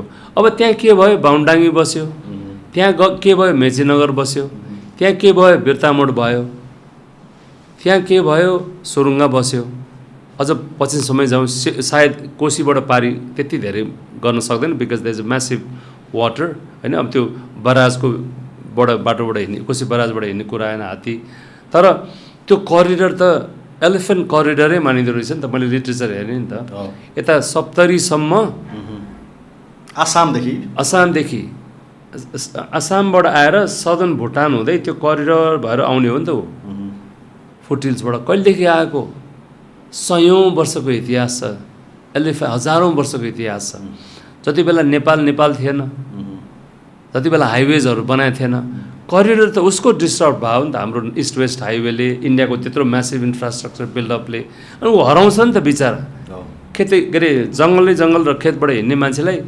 विशाल फ्लाइओभरहरू बनाएछ विशाल ट्रेन्सहरू बनाएछ अनि एलिफेन्ट फेरि यति लोयल हो आफ्नो छोराछोरीको लागि र एलिफेन्टाइन मेमोरी उसले फेरि रिसिभ गरे पनि कहिले पनि छोड्दैन हि सी विल नो तपाईँ हात्तीमा पनि किन छिरिराख्नु भएको छ नि मलाई थाहा छ तपाईँ किताबमा मान्छेको कथा मात्रै छैन देशको कथा मात्रै छैन हात्तीको कथा पनि छ त्यसले गर्दाखेरि याकको पनि छ याकमा हामी आउँछौँ होइन यो अघि तपाईँले अलिकति कुरा कोट्याउँदै हुन्थ्यो नि जस्तो सिलगढीसँगको सम्बन्धको कुरामा अब तपाईँ झापामा हुर्किनु भएको जन्मिनु भएको मान्छे होइन यो बोर्डरल्यान्ड रिलेसन के हुँदो रहेछ त्यो वारिपारीको सीमाको सम्बन्ध तपाईँले सानोमा देखेको सम्बन्ध र अहिलेको सम्बन्ध जस्तो अहिले म कहिलेकाहीँ जाँदाखेरि त्यो झापाबाट इन्डियातिर जाँदाखेरि यही ठाउँ नै हो र हामीले वार पार गरेको जस्तो लाग्छ कि किनभने त्यति बेला हामी साइकल चलाउँदै जाँदाखेरि कति बेला मेची क्रस गरियो उता इन्डिया पुग्यो इन्डियाबाट यता कति बेला आइयो होइन त्यो केही पनि हुँदैन थियो भिडियो हेर्नु त्यहीँ गइन्थ्यो होइन त्यो थाहा नै हुँदैन थियो मतलब त्यो बोर्डर हो भन्ने त थाहा थियो तर कुनै खालको अब्जेक्सन्सहरू हुँदैन थियो नि त अहिले तपाईँ हेर्नुहुन्छ भने यति धेरै दुईतिरै सेक्युरिटीको यति धेरै तपाईँको त्यहाँ उपस्थिति छ होइन आइडी नै पनि मागिन्छ त्यो हेर्दाखेरि कता खुला बोर्डर पनि होइन कि खुला सीमा होइन कि अब जस्तो पनि फिल हुन्छ कि मलाई चाहिँ तपाईँले कसरी हेर्नुहुन्छ यो सम्बन्धलाई यो नि मैले फर्स्ट रियलाइज गरेको हामी बोर्डरल्यान्ड्सका मान्छेहरू सुधीर र म जस्तो अब दार्जिलिङमा पढिन्थ्यो होइन हजुर नर्थ पोइन्ट पढ्दाखेरि 11-12 क्लास मेरो सामान कहिले पनि केही पनि ट्रबलमा पर्दिन्थ्यो कि म जहाँ आउने त मै हो अखिलेश उपाध्याय कहिले पनि बोर्डरमा मलाई हरास भएन कहिले पनि भएन म बेडिङ बिस्तारा लिएर आइन्थ्यो ट्रङ्क लिएर आइन्थ्यो जिन्स प्यान्ट लिएर आइन्थ्यो नेपालबाट जिन्स प्यान्ट लिएपछि दार्जिलिङमा त्यतिकै हिरो होइन जिन्स प्यान्ट ल्याइन्थ्यो चाइनिज फाउन्टेन पेन लिन्थ्यो कतिजनाले के गर्थ्यो अरे त्यो जिन्स यताबाट अब यता त राम्रो जिन्सहरू आउँथ्यो हारालीहरू आउँथ्यो त्यति बेला होइन पुरै उता लगेर कति एक दुई महिना लाएर बेचिदिने पनि गर्थेँ अनि म त यताबाट आउँदाखेरि यता घर आउँदा Akhilesh please bring this to me 2 jeans pant please get me a pen अर्को हिरो पेन होला पुरै नेपालबाट जे लगे पनि हिरो के होइन त्यो हिरो भन्ने एउटा हिरो भन्ने पेनी पनि थियो तर नेपालबाट जे लगे पनि त्यो 1 महिना हिरो हुनेवाला छौ कि तिमी आनन्दले होइन अनि म त्यहाँ दार्जिलिङमा त उकालो ओह्रालो थियो नि वास्तवमा बदरुद्दिन टेलरले भद्रपुरमा सिलाएको के अनि आफ्नै डिजाइन मैले गरेको थिएँ अहिले धागो देखिने गरी यो त अमेरिकन इम्पोर्ट होला है भने के पनि इम्पोर्ट होइन मैले भद्रपुरमा जिन्सको चाहिँ कपडा किनेर बदरुद्दिनसँग सिलाएको त्यो खालको क्रेज थियो नि त अलिकति वर्तमानमा हो है अब यो बोर्डरल्यान्ड्सको प्रसङ्गको कुरा गर्दैछौँ नि हामीले अब म चाहिँ त्यही भद्रपुरको मान्छे म पनि नेपाली भाषी नेपाली त्यही बोर्डर क्रस गर्दाखेरि मलाई चाहिँ के पनि ट्रबल नहुने काठमाडौँको केटाहरू चाहिँ मेरै क्लासमेट्सहरू हामीलाई कस्तो हरास भयो यो सामान लिइदियो ऊ सामान लिइदियो दार्जिलिङमा पढ्थे मेरै क्लासमेट सामान लिइदियो भन्थे मलाई दिमागमै छिर्दैन तँलाई हरास गर्दैन भने हरास गर्दैन कहिले पनि हरास भएको छ कहिले पनि हरास भएको छैन केही मिल्दो रहेछ नि त बोर्डरल्यान्ड्सको मैले मेरो हाउभावमा उनीहरू थाहा पाउँदो रहेछन् होइन बोल्ने त्यही ल्याङ्ग्वेज हो मेरो पनि हिन्दी भयङ्कर छैन उनीहरूको पनि हिन्दी भयङ्कर थिएन होइन अलिअलि अङ्ग्रेजी फाटफुट दार्जिलिङमा पढ्नेले हिन्दी बोल्नु पनि पर्दैन थियो एक्ज्याक्टली भेरी गुड पोइन्ट बोल्नै पर्दैन। तर म कहिले पनि रोकिनँ, यताबाट जानेहरू धेरै जसो हरास भएको कुरा गर्थे। अनि मलाई त्यो चाहिँ फर्स्ट टाइम मैले मेन्टल नोट गरेँ कि बोर्डर ल्यान्डमा एकले अर्कालाई नन भर्बल्ली कम्युनिकेट गरिँदो रहेछ नि त। ममा केही बडी ल्याङ्ग्वेज रहेछ नि त, जुन ममा कन्फिडेन्स थियो होला नि त। सिलगढी के हो, घर पँधेरो हो, उनीहरूको लागि के हो सिलगढी बिरानो ठाउँ हो। बडीमा अलिकति भयभीत आक्रोशित अथवा केही देखिन्थ्यो होला नि त। अनि मेरो कुनै पनि सामान कहिले लिएन, यिनीहरूको चाहिँ धेरै साथीको, सबैको भन्दिनँ, धेरै साथीको सामानहरू। अहिले त्यही रुटमा तपाईँ क्रस गर्दाखेरि बोर्डर कस्तो फिलिङ हुन्छ? अब अस्ति लास्ट टाइम है जाँदाखेरि चाहिँ आइडी माग्यो, फोटो आइडी होइन। अब फेरि त्यो पुरानो कन्फिडेन्सले काम गर्ने रहेछ होइन। मलाई असामान्य लागेन कि होइन। अब त्यो मैले डकुमेन्ट पनि गरेको छु किताबमा होइन। अनि नेपाली पासपोर्टको एकजना मान्छे त्यही एरियाकै, उहाँको चाहिँ अस्ट्रेलियन पासपोर्ट नेपाली भाषी तर अस्ट्रेलियन पासपोर्ट रहेछ, नेपालका नेपाली उनीहरू। अनि उनीहरू चाहिँ दार्जिलिङ हामी जस्तै धेरैचोटि दार्जिलिङ सिलगढी गएकोले छोराछोरी पनि अस्ट्रेलियामा हुर्क्या बढाए, उनीहरूलाई लान मन रहेछ, जान पाएनन् उनीहरू होइन। अनि त्यसपछि मैले आएर वारिस सोधेँ कि किन रहेछ यो रोकेको भनेको, खै हामीले पनि अफिसियल कारण त दिएको छैन। तर नेपालपट्टि सोधेँ, नेपाल पुलिस त इन्डियन पुलिस जस्तो गाह्रो छैन नि त। कफ गरेपछि आनन्द छ नि त। स्मल स्टेटको फेरि त्यो मेरो इन्टरभ्युजमा मैले ग्राउन्डमा देख्छु कि Nepalis are very very easy to talk. Nepali विशेषता होला, विशेषतै भन्नु पऱ्यो नि त, धेरै भाषीसँग कुरा गरियो होइन। अनि बङ्गाली जस्तै बङ्गलादेशको बङ्गाली अथवा बङ्गालीहरूले धेरै याद गर्छ, अनि बल्ल थाहा पाउँछ यो पनि यतातिरको रहेछ भनेर, अनि बल्ल कम्फर्टेबल फिल गर्छ कि। तर न ओलाङचुङ कोला जाऊ न कहीँ जाऊ है, त्यो कफ गर्न धेरै मलाई मेहनत नलाग्छ। त्यो सायद जर्नलिजमको नै एक्सपिरियन्स हो। अनि मैले चाहिँ पछिल्लो समय 5 वर्ष चाहिँ बोल्ने भन्दा पनि सुन्न रुचाउन थालेँ कि।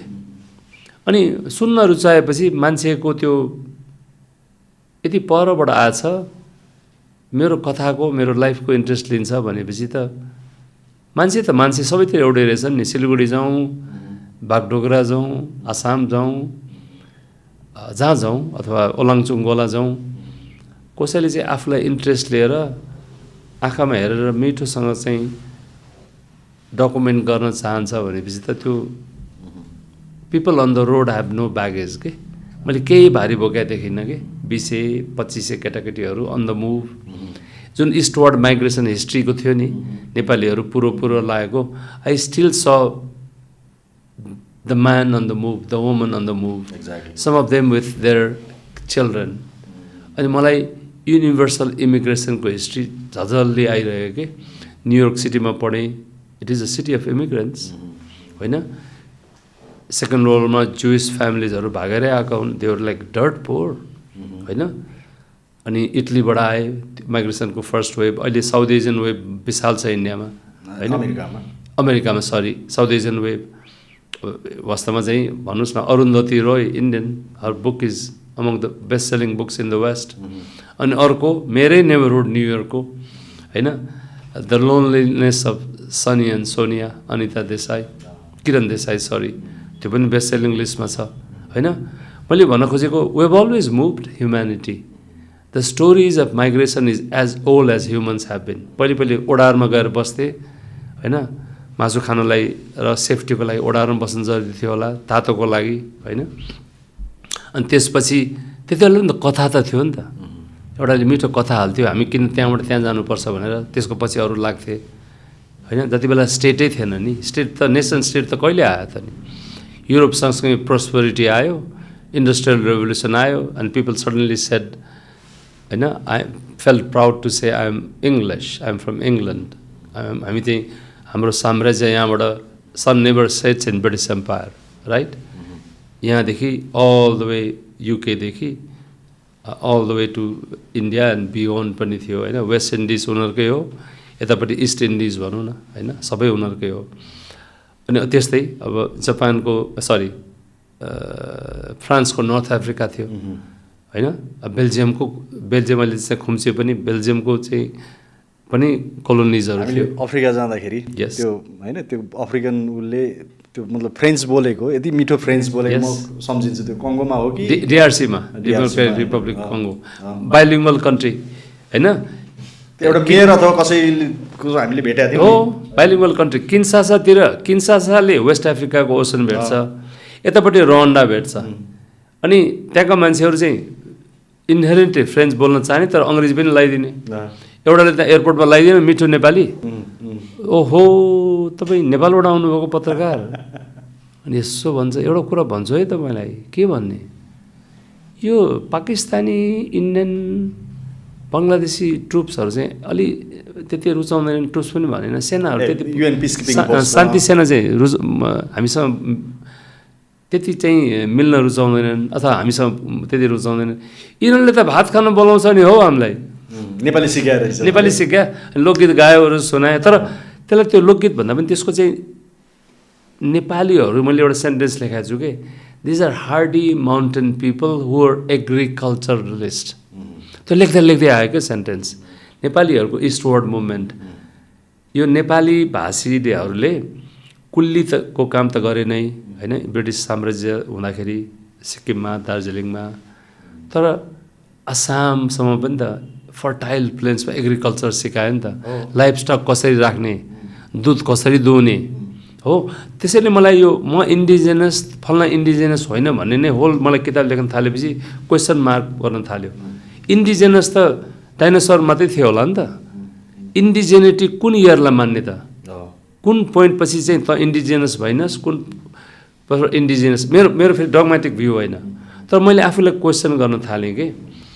त्यसमा नेवारहरू पनि त इन्डिजिनस काठमाडौँको होइन नि त कहाँबाट आएको इन्डियाबाट आएको राजस्थानतिरबाट आएको नर्थ साउथ दुइटैबाट आए एउटा सङ्गम जस्तो भएर अब इन्डिजिनिटी जस्तै सिक्किममा पनि छ नि त कसलाई इन्डिजिनस मान्ने इन्डिजिनस भोटियाहरू टिबेटबाट आए लेप्चाहरूले आफूलाई इन्डिजिनस भन्न रुचाउँछन् तर भोटियाहरूले त्यो नरेटिभ त्यति मान्दैन माइग्रेसन नि तपाईँको यो त अब सयौँ हजारौँ वर्षदेखि चलिरहेको छ मानव सभ्यताको नेपालीको पनि सयौँ वर्ष भइसक्यो होइन अहिले पनि तर हेर्ने हो भने होइन तपाईँले पनि अनुभव गर्नुभयो होला त्यो हाम्रो सबभन्दा पूर्वी सीमा काँगरभिट्टा मेचीको डिलमा होइन त्यहाँ बस्यो भने त्यहाँ त यति धेरै मान्छेको मुभमेन्ट देखिन्छ नि अनेक थरी मान्छे देखिन्छ है गजब त्यस्तो अनुभव भयो तपाईँलाई त्यहाँ किन नहुने म चाहिँ जुन होटलमा गएर बसेँ एकचोटि धेरैचोटि गइयो होइन कतिचोटि आफै कसैलाई पनि नमानिकन गइयो होइन त्यो पनि जरुरी छ अनि मैले सोधेँ कि पूर्व नेपालमा खास गरेर झापामा काकरभिट्टादेखि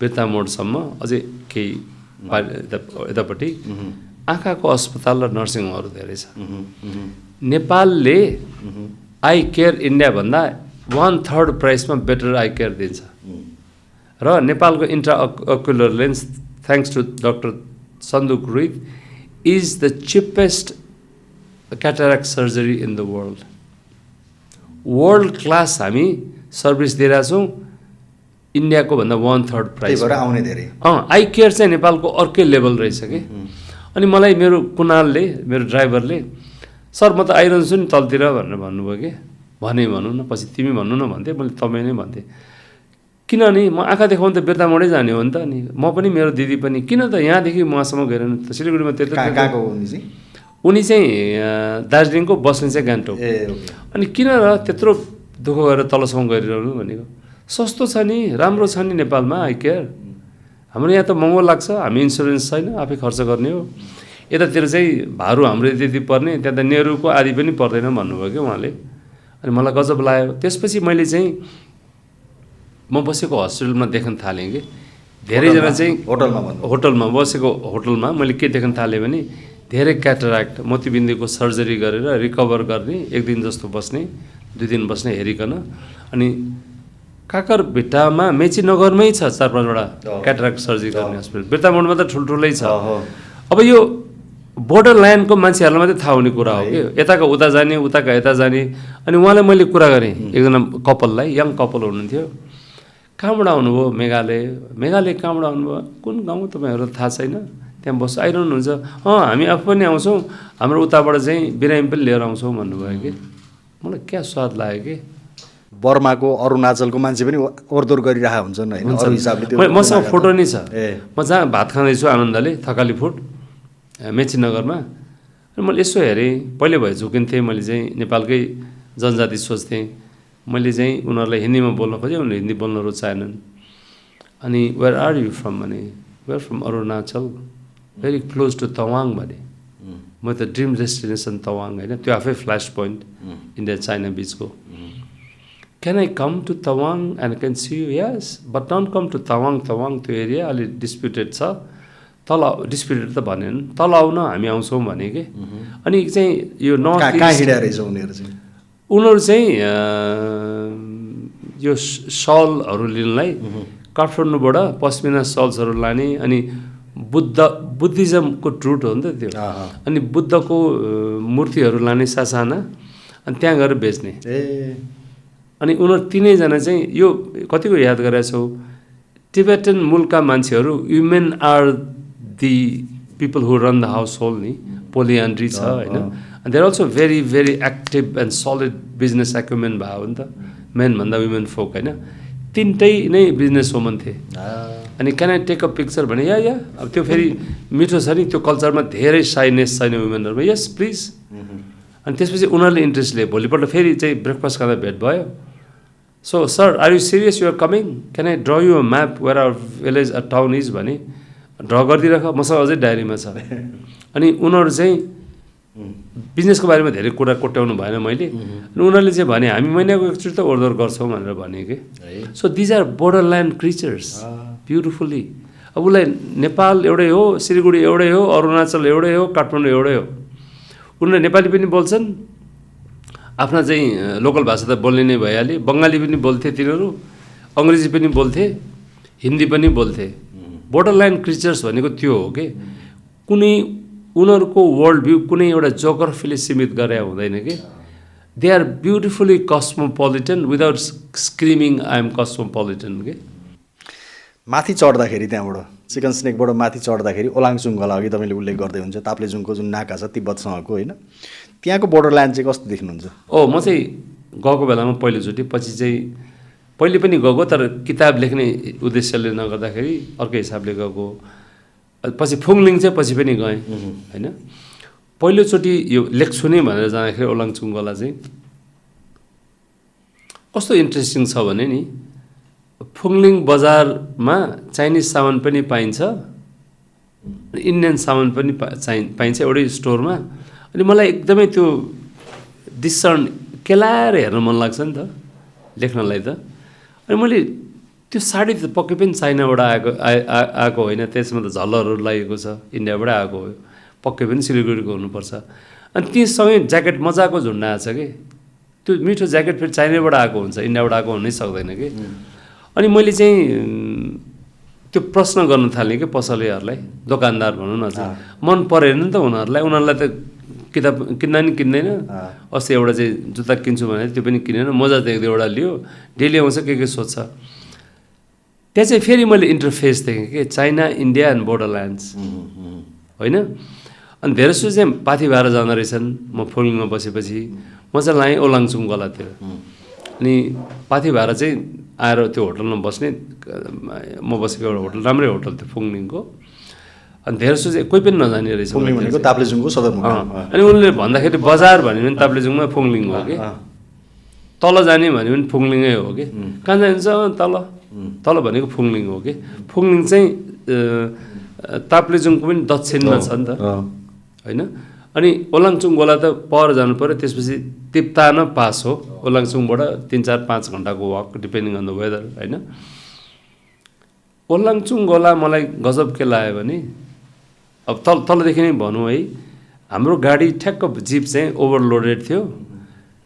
अनि हामी जिपमा चढेका थियौँ, फुङलिङ बजारबाट के हिँडेको थियो पङ्क्चर भइदियो फुस हो। त्यो चाहिँ ब्लेसिङ इन डिस्गाइज भइदियो। अनि यसो टायर हेरेँ, टायरमा त ग्रिपै छैन। सायद एउटा हिलोमा पऱ्यो भने त्यो त अप्ठ्यारो बाटो थियो, केही दिन अगाडि पानी पनि परेको थियो।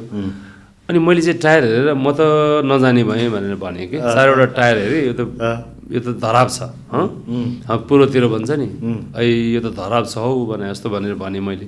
अनि म चाहिँ मेरो लगेज लिएर ओर्लेँ। अनि त्यसैमै एकजना त्यहीँको ओलाङचुङवासी हुनुहुँदो रहेछ। अनि उहाँ पनि ओर्लिनु भयो होइन। अनि हामी फेरि फर्क्यौँ सामान आफ्नो बोक्दै फुङलिङ बजार फर्क्यौँ। अब लाग्यो होला 1 घन्टा हिँडेर आउँदाखेरि सामान बोकेर। अब टासी चाहिँ पहाडी मान्छे टुइ हिँडिहाल्नु हो, मलाई र घनश्याम, त्यो पहिलोमा चाहिँ म घनश्याम खड्का। हामीले चाहिँ समय नै लाग्यो अलि होइन। त्यहाँ आयो, त्यसपछि हामीले एकजना लोकल पोर्टर ल्यायौँ पेम्बा, ऊ चाहिँ एभरेस्टर पनि रहेछन्, 28-29 वर्षको केटा। अनि उनलाई लिएर जब चढ्यौँ, टासीको त सधैँ हिँडिरहने बाटो, उनको चाहिँ फेरि एकनास पेस हुने, हाम्रो चाहिँ ओह्रालो लाग्यो भने हुत्तिने, सम्म आयो भने मजाले तराईको मान्छे, काठमाडौँको मान्छे मजाले दौडिने। अनि माथि गएपछि एकैचोटि त्यो टाटा ट्रक जस्तै स्पिड फेल भइहाल्ने हो। एकैचोटि 60-80 किलोमिटर्सको गाडी एकैचोटि 10मा झर्थ्यो, बिस्तारै 0मै आउँथ्यो अनि बस्नु पर्थ्यो होइन। अब त्यो हिँडेको चाहिँ के राम्रो भयो भने तलतिर बाहुन छेत्री हो, लिम्बू पनि, अनि माथि लिम्बू त्यो टेरिटोरी, अनि भयभरको त्यहाँबाट एक्सपोर्ट हुने के अरे त्यो मजाको त्यो क्यास क्रप, खेतीका खेती छ नि, अलैँची विशालै रहेछ। अनि अलैँची चाहिँ 1-1.5 दिन हेरे हिँड्दासम्म पनि कि बाँस देखिन्थ्यो, बिस्तारै बाँस पनि सासाना जातका हुँदै गए। अनि अलैँचीको खेत र अझ माथि गएपछि अलैँची त अब पूर्वी नेपालको चाहिँ पश्चिम नेपालभन्दा हिमालय रिजनभन्दा फरक के छ भने ग्राउन्ड जिरो वर्ल्डको सबभन्दा धेरै वृष्टि हुने ठाउँ त चेरापुन्जी त छेउमै छ नि त। अनि पूर्व नेपालमा चाहिँ माथिसम्म पानी टन्न पर्ने हुनाले जङ्गलै छ। ओलाङचुङ गोलाको पनि माथि जङ्गलै छ, राम्रै जङ्गल छ। अनि अझ माथि चढ्दै गयो, अनि त्यसपछि त्यो के भन्छ उत्तिस, अनि त्यसपछि गुराँसका जङ्गलहरू। अनि मलाई अति नै प्यास लाग्यो कि पहिलो रात इला डाँडामा बस्यो, हिँडेर गएर इला डाँडा पारी चाहिँ अलि अप्ठ्यारै हुन्छ भनेर भनिएको थियो। त्यो दिन चाहिँ त्यहीँ क्याम्प गरियो, तल बजारबाट हिँडेर उकालो एक ठाउँमा खाइयो। अनि वास्तवमा पहिलो रात होइन, दोस्रो रात इला डाँडा पुग्यो। पहिलो रात हामी बसेको त्यहाँ मलाई मजा लाग्यो कि ठ्याक्क नेपाली न्यु इयरको दिन थियो। अनि एउटा महिलाको ग्रुप चाहिँ माथिबाट हुरुर तल आउँदै थियो कि, अनि म पनि त्यहाँ खाजा खान बसेँ। अनि कुरा गर्न चाहेँ मैले, अनि उनीहरूले कुरा गरेको थाहा छ, पत्रकार पनि होइन भन्छ, हामीले चिने पनि छैन, के प्रश्न सोध्छ, सिआइडी होला है। अनि मैले चाहिँ अनि भनेँ कि बहिनी राम्रै नै सोध्नुभयो हुन्छ नि, भइहाल्यो नि, सिआइडी नै भए पनि ऊ भए पनि। अनि त्यसपछि चाहिँ मलाई सबभन्दा त्यसमा चाहिँ अलि क्युरियस मान्छे, उहाँको चाहिँ श्रीमान चाहिँ रेमिटेन्समा काम गर्नु हुँदो रहेछ। मेरो अनुमानले 27 वर्ष हुनुहुन्थ्यो होला होइन। अनि म राति जहाँ बसेँ उहाँ चाहिँ एक बास तल झर्नु भएको रहेछ कि, खाना ओर्दा चाहिँ महिलाहरूलाई हरास नहुने नि। अनि उहाँको ग्रुपको सबैले बियर खायो, उहाँले चाहिँ खानु भएन। त अनि उहाँले चाहिँ मैले अघि भनेकै थेसिसमा फर्किन्छु, जब थाहा पाउनु भयो कि म सिआइडी पनि होइन, म त्यतिकै क्युरियस नोमाड हो। अनि उहाँको भक्कानो फुट्यो, भक्कानो यति मजाले फुट्यो कि 3 घन्टा उहाँले अटुट कुरा गर्नुभयो। मेरो लागि त्यस्ता नोट्सहरू यस्तै स्पाइरल बाइन्डिङमा 2-4वटा कपी नै छ कि। त्यो गर्दाखेरि तपाईँले खास गरी नेपाल र त्यो पहिले तिब्बत जो चिनको भूभाग हो अहिले, त्यो रिलेसन कस्तो पाउनुहुन्छ त्यहाँ? अब माथि चढ्दैछु। इला डाँडा जस्तो पुगेपछि बिस्तारै त्यो सोसियोलोजिकल ल्यान्डस्केप चेन्ज हुन्छ। त्यसपछि मोर वालुङ्गेहरू भेट हुन्छ। शेर्पा त हामीले बनाइदिएर रहेछौँ नि त। त्यो वालुङ्गे भने कसले बुझ्छ? शेर्पा लेख्ने भएर नागरिकता फुङलिङले शेर्पा बनाइदिया हो कि, वालुङ्गे नै हुनु। वालुङ्गेहरू भेट भयो, भेट हुन थाल्यो नि त। मसँग गएको टासी पनि वालुङ्गेको हुनुहुन्थ्यो, पेम्बा वालुङ्गे हुनुहुन्थ्यो होइन। अब एउटा भने सम्झिन्छु कि त्यहाँको एकजनाले, मैले अब जब म प्रश्न अथवा त्यतिकै गफ गर्न चाहेँ, म त अलि तपाईँले सोच्नुहुन्छ तपाईँ काठमाडौँबाट आएको मान्छे नेपाली बोल्नुहुन्छ, मलाई त त्यो पारी चाहिँ तिब्ता पारीको मान्छे आफ्नो हो नि त। म जस्तै भाषा छ, म जस्तै रहन सहन छ। तिब्ता भनेको तिब्बत, त्यहाँको त्यो ठ्याक्क रिउ भन्ने चाहिँ मल टाउन छ, सपिङ मल टाउन, नेपालीहरूले किन्नु गर्ने ठाउँ। उता र हाम्रो एउटै हो नि। अनि मलाई चाहिँ मेरो ओपिनियन दिन जरुरी थिएन कि, मलाई सुन्न जरुरी थियो कि। हैन। अनि मैले एउटा लाइन लेखेको छु, because of COVID the border was close for 4 years but Tibet was in their everyday conversation. रिउका बाटाहरू, रिउका मान्छेहरू, रिउमा दिएका छोरीहरू अथवा उताबाट ल्याइएका आउजाउ नै सबै रोकियो, आउजाउ नै सबै रोकियो, कारोबार रोकियो। तर कन्भर्सेसनमा रिउ कहिले पनि रोकिएन, कन्भर्सेसनमा तिब्बत कहिले पनि रोकिएन। अनि त्यहाँ चाहिँ मैले स्टेट र ह्युमन्सहरूको त्यो डाइकटमी देखेँ कि, अथवा त्यहाँ काठमाडौँ र बेजिङ अथवा काठमाडौँ र लासाको सम्बन्ध होइन कि, एक्ज्याक्टली त्यहाँको लोकल सम्बन्ध अर्कै डाइनामिक्स हो। छ। मैले त्यसैले एम्पायर्समा इम्पेरियल भन्छु कि, बेजिङ इम्पेरियल पावर भयो, इभन लासा पनि इम्पेरियल पावर भयो, काठमाडौँ इम्पेरियल पावर भयो। ओलाङचुङ गोलाको मान्छेलाई मेरो घरकै हो नि त, छोरी पनि त्यहाँबाट ल्याएछ, ज्वाइँ पनि त्यहाँ दिएछ, छोराले उताबाट छोरी ल्याएछ हो नि त, त्यो खालको सम्बन्ध। अनि के हो, याकको चरण गर्न आउने ठाउँ, हिउँ पग्लिँदै जान्छ, तल झर्छ याक, अब माथि चढ्छ।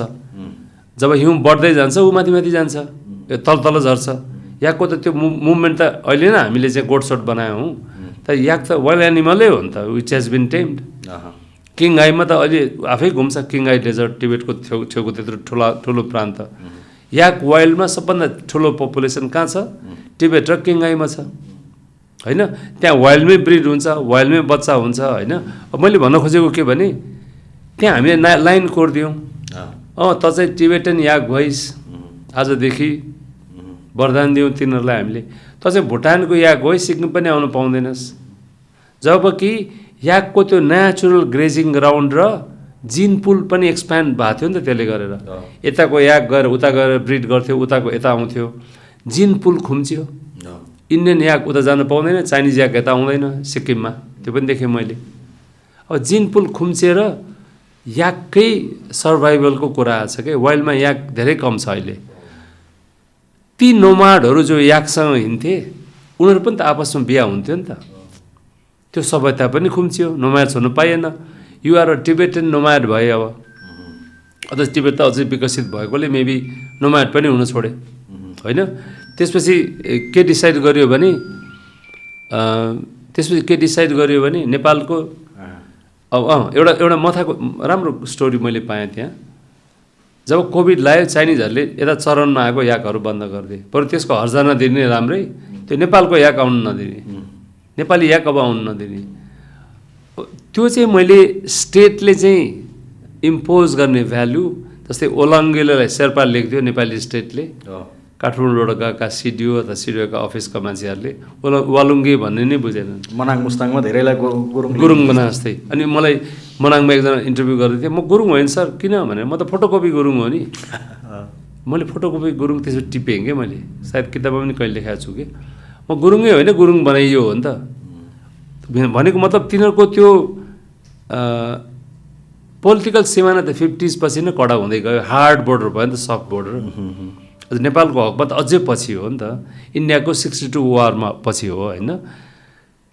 त्यो सभ्यता, त्यो human movement, migration, family history of marriages होइन, pastures grazing of yaks on this side that side. Hard बोर्डरले चाहिँ के डिमान्ड गर्छ भने, युनिफर्मिटी डिमान्ड गर्छ। तिमी आजदेखि तिब्बतन चाइनिज भयो, तिमी आजदेखि नेपाली के लेखा छौ जातमा, बाहुन, ब्राह्मण, क्षेत्री, सेन्ससमा तिमी चाहियो। जबकि मैले चाहिँ डाक्टर साहेबलाई सोधेँ क्या, डाक्टर रोहित ओलाङचुङ गोलाको सबभन्दा फेमस मान्छे नेपालकै, सबभन्दा वाइडली रेस्पेक्ट, उहाँलाई कोट पनि गरेको छु। तपाईँ कति मजाको ट्रान्स बााउन्ड्री मान्छे हुनुहुन्छ है, किन भनेर सोध्नुभयो। तपाईँ ओलाङचुङ गोला बस्नुभयो, मा जन्मिनुभयो, ट्रेडिङ फ्यामिलीमा, त्यसपछि कहाँ जानुभयो पढ्नलाई? दार्जिलिङ जानुभयो, बुवाले पठाउनुभयो। दार्जिलिङको कुनै महँगो स्कुल होइन, सेन्ट रोबर्ट साधारण स्कुलमा जानुभयो। त्यसपछि पढाइमा तेज, लखनऊ पढ्नुभयो, MBBS स्कलरसिपमा, त्यहाँ पनि राम्रो गर्नुभयो। त्यसपछि अल इन्डिया मेडिकल इन्स्टिच्युट, इन्डियाको सायद बेस्टै होला, त्यहाँ गएर पोस्ट ग्रेजुएसन गर्नुभयो, अप्थेल्मोलोजिस्ट हुनुभयो। उहाँ चाहिँ अहिले रेगुलर क्याम्प लिएर त्यही ठाउँमा गइरहनुहुन्छ, अहिले लुम्बिनीमा हुनुहुन्छ लास्ट कति डेजदेखि। मैले भन्न खोजेको ट्रान्स बाउन्ड्री रहेछ नि त हामी। उहाँलाई उता जान पाएको भए उहाँले पढाइ पाउनु, राम्रो शिक्षा हुन्थ्यो होला। अनि त्यसमै अनि मैले सोधेँ, फास्ट फरवर्ड गऱ्यौँ, लास्ट इयर किताबको लास्ट ड्राफ्ट लेख्दाखेरि उहाँसँग एउटा कुरो सोधेँ, डाक्टर साहब एउटा कुरो सोधौँ, तपाईँ मेडिकल डक्टर नभए के गर्नुहुन्थ्यो होला? के गर्ने? बाउ बुझे जस्तै स्मल टाइम ट्रेडर हुन्थे, पारी गरेर सामान ल्याउँथे, यताबाट बेच्थेँ, त्यही त हो नि होइन त भन्नुभयो सामान्य हिसाबले। यो किताबमा चाहिँ त्यो पिपल र स्टेटको मैले चाहिँ डाइकोटमी पनि भनौँ र स्टेटले चाहिँ कसरी चाहिँ होइन एउटा चाहिँ युनिफर्मिटी डिमान्ड गर्छ र पिपलले कसरी युनिफर्मिटी मन पराउँदैनन् होइन। याक जस्तै त थियो नि मान्छे पनि होइन, त्यो चाहिँ लेख्ने मेरो प्रयास हो त्यसमा। ओलाङचुङ्गलाबाट अब माथि सीमा कटेर उता तिब्बतपट्टि चाइनापट्टि जाँदाखेरि तिब्बतलाई चाहिँ तपाईँ कसरी हेर्नुहुन्छ? Oh my God, that's so interesting question. तिब्बतको मैले तिब्बतै पढ्न थालेपछि चाइनाबाट तिब्बतमा मैले जुम गर्न थालेँ नि त। चाइना त विशाल छ नि होइन।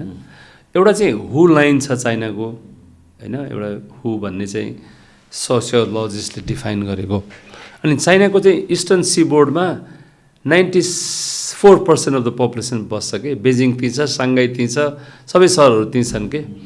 अनि west of the Hu line चाहिँ जम्मा 6% अफ द पपुलेसन बस्छ कि। सिन्ज्याङ, टिबेट, त्यत्रो ठुलो जोग्राफी चाहिँ खाली छ कि। अब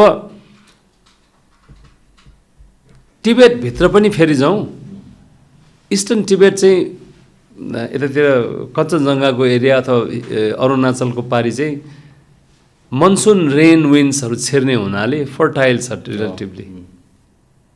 हो, मलाई त्यो प्लेन निङ्ची एरियाहरू हो एक्ज्याक्टली, त्यता सहरै छ होइन। म भर्खरै केही समय अगाडि गएको थिएँ। हो, सुधीरसँग कुरा पनि भएको थियो फर्केर आएपछि। त्यो एरिया त फर्टाइल छ नि त, किन भन्दाखेरि मनसुन विन्ड्सहरू त्यो म्यासिभहरूबाट छिर्यो हिमालको। मनसुन विन्ड भएपछि पानी पर्ने नै भइहाल्यो। अनि वेस्टर्न टिबेट चाहिँ उराट छ नि त होइन। अनि कति इन्ट्रेस्टिङ फेरि, नेपालको सबभन्दा पूर्वको जिल्ला ताप्लेजुङ, ताप्लेजुङभन्दा पूर्व सिक्किम, सिक्किमभन्दा पूर्व भुटान, भुटानभन्दा पूर्व अरुणाचल, यत्रो ठुलो प्रान्त होइन। अरुणाचल पारीसम्म यो सबै रेन सिकिङ हिमालयजहरू छ। उतातिर रिलेटिभली फर्टिलिटी छ होइन। अनि टिबेटको अहिले मोडर्न सिटिजहरू, रेल्सहरू, पपुलेसन पकेट्सहरू सबै इस्टर्न टिबेट हो नि त। यतातिर ठ्याक्क हुम्ला पारी चाहिँ फेरि मानव सरोवर छ, ठ्याक्कै हुम्ला पारी हो नि त। त्यो एरिया चाहिँ खाली छ। यतातिर चाहिँ रेल नेटवर्क्स पनि छ, एयरपोर्ट्सहरू पनि टन्न छ, यतातिर चाहिँ छैन। तर चाइनाको हिसाबले त्यसलाई पनि गार्ड गर्नु छ। लद्दाखहरू छ, डिस्प्युटेड एरिया छ होइन।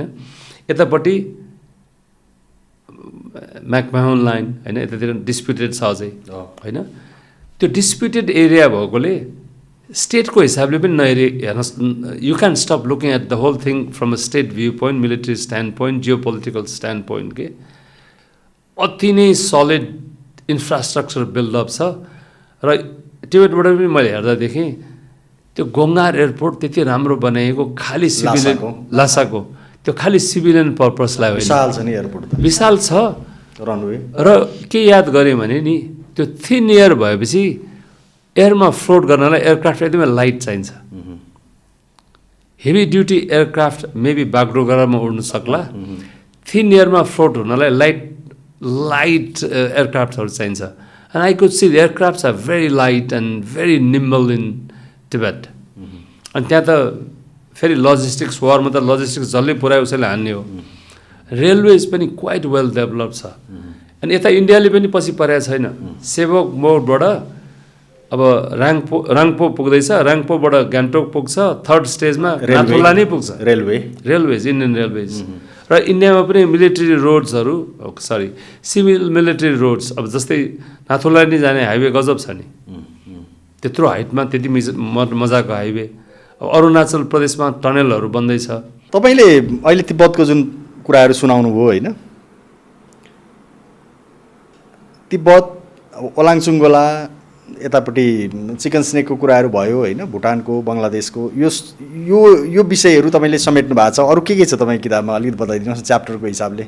यो मलाई एक दुईजना लेखकहरू सोधेँ नि त, मैले चाहिँ सुधीर जस्तो नन फिक्सन लेखा होइन नि त, जर्नलिस्ट लेखाएको छु, एकाडेमिक एसेजहरू धेरै लेखाएको छु, अहिले पनि लेखिरहन्छु। तर किताबमा त एक प्रकारको कन्सिस्टेन्सी हो नि त। पहिलो किताब हो होइन, पहिलो किताब हो, स्प्रिन्टर होइन नि 100 मिटर ड्यास, यो त म्याराथन रेस हो नि, स्ट्यामिना अर्कै खालको चाहिन्छ नि त, थाक्ने अनि फेरि थाक्दा थाक्दै पनि ब्रिथ गर्ने अनि फेरि हिँड्ने हो नि त। त्यहाँ त you can't afford to just rest, book will never be complete नि। अनि मैले च्याप्टराइजेसन जसरी मैले पेङ्गुइनलाई दिएको थिएँ त्योभन्दा चेन्ज भयो कि। अनि मैले प्रिफेसमा एकदमै पर्सनल कुरा लेखेँ बोर्डरल्यान्डको सिटिजनको रूपमा। इन्ट्रोडक्सनमा चाहिँ किताबमा के छ भनेर विषयवस्तु अलि एकाडेमिक लेखेँ। अनि त्यसपछि सिलिगुडीको बारेमा लेखेँ फर्स्ट च्याप्टर होइन। दोस्रो च्याप्टर चाहिँ ठिकै छ त, सिलिगुडीबाट यसरी हेऱ्यो, ओलाङचुङ गोलाबाट चिकन नेकलाई हेरौँ नि त।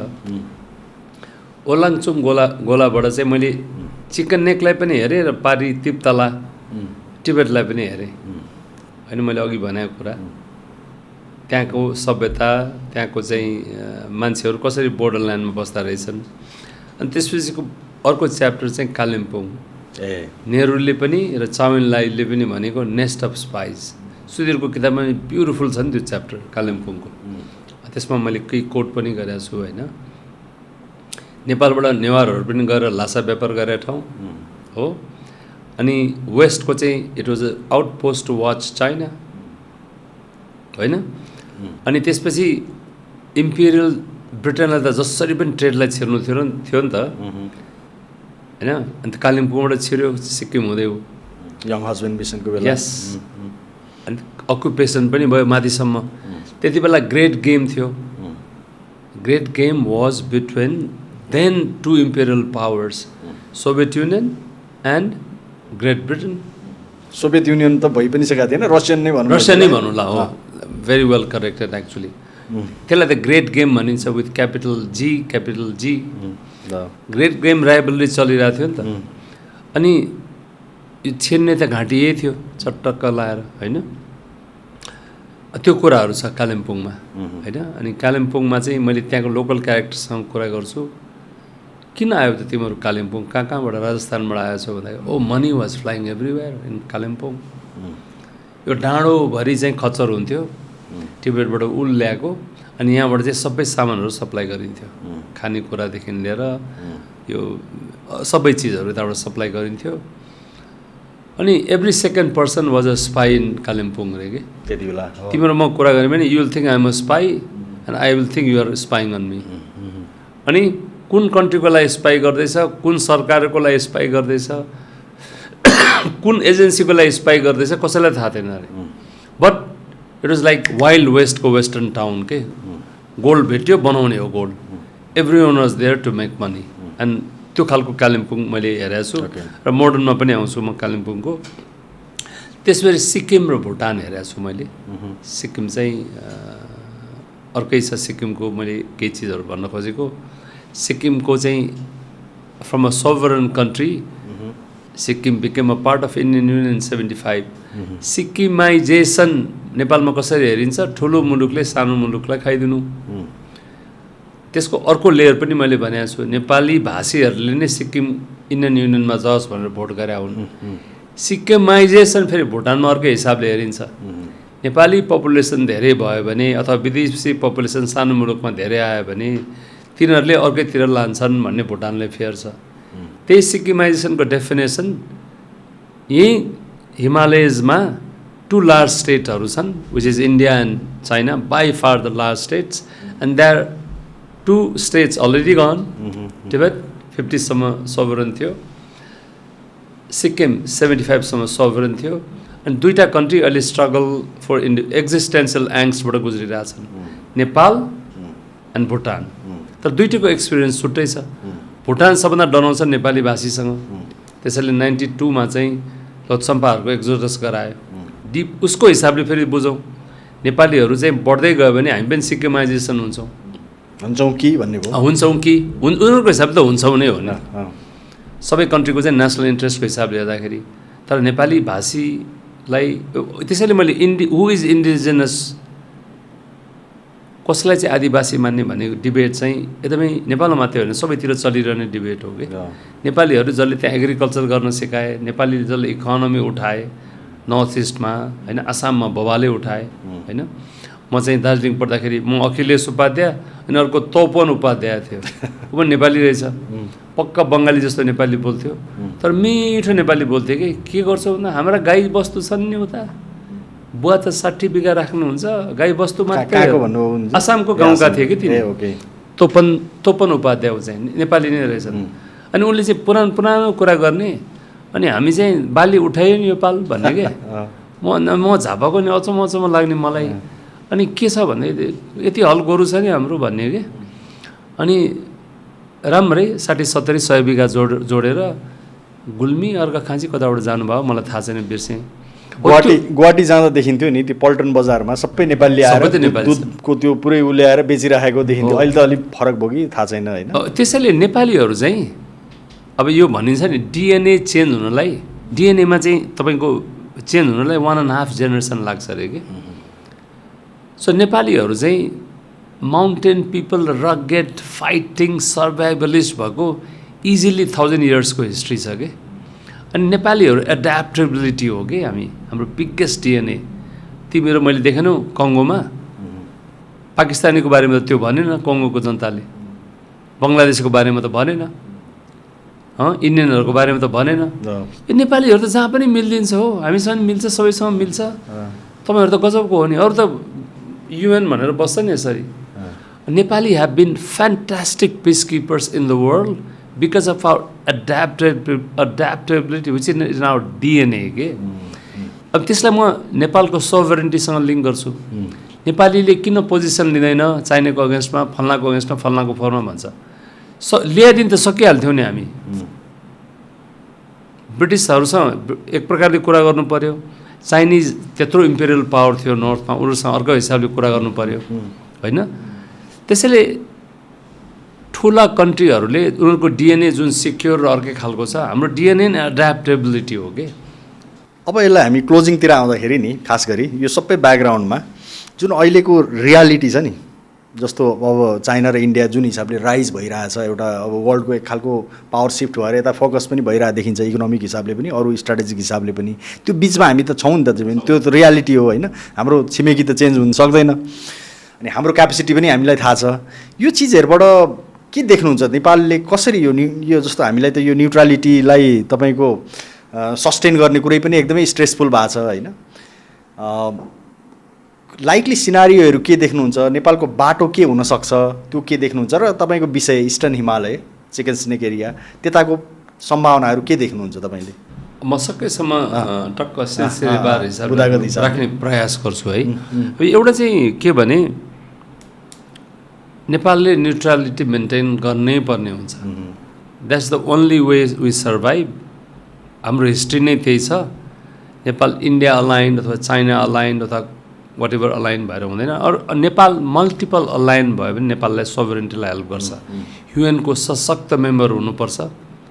युक्रेनको रसियाले युक्रेनमा गरेको इन्भेजनको हामीले independent of India, independent of China त्यो रेजोल्युसनको फर्ममा भोट गऱ्यौँ, सपोर्ट गऱ्यौँ हामीले, यो गर्न पाइन्न भनेर होइन। नेपाललाई इन्टरनेसनल फोरम चाहिन्छ, साना मुलुकहरूलाई रिजनल फोरम चाहिन्छ। SAARC should be active, BBIN should be active होइन, बिमस्टेक सुड बी एक्टिभ। किनभने मेरो र भुटान चाइनाको झगडा भयो भने, इन्डियाको झगडा भयो भने भुटानको कता कता सिम्पथी मौका पनि जान्छ नि। भोलि म एक्लै भने त नेपालले पनि त आउला नि। त्यो रिजनल फोरम्सहरू सानै मुलुकहरूलाई चाहिने हो कि। र इन्टरनेसनल फोरम्समा UN नभए हामीले त्यसरी स्टेट गर्न सक्थ्यो त आफ्नो पोजिसन। भोट काउन्टमा त आयो नि त, यहाँ न्युज त आयो नि त, काठमाडौँ पोस्टमा फ्रन्ट पेजमा, नागरिकमा, सेतो पार्टी सबैमा नेपालले यसरी भोट गर्यो भनेर हो।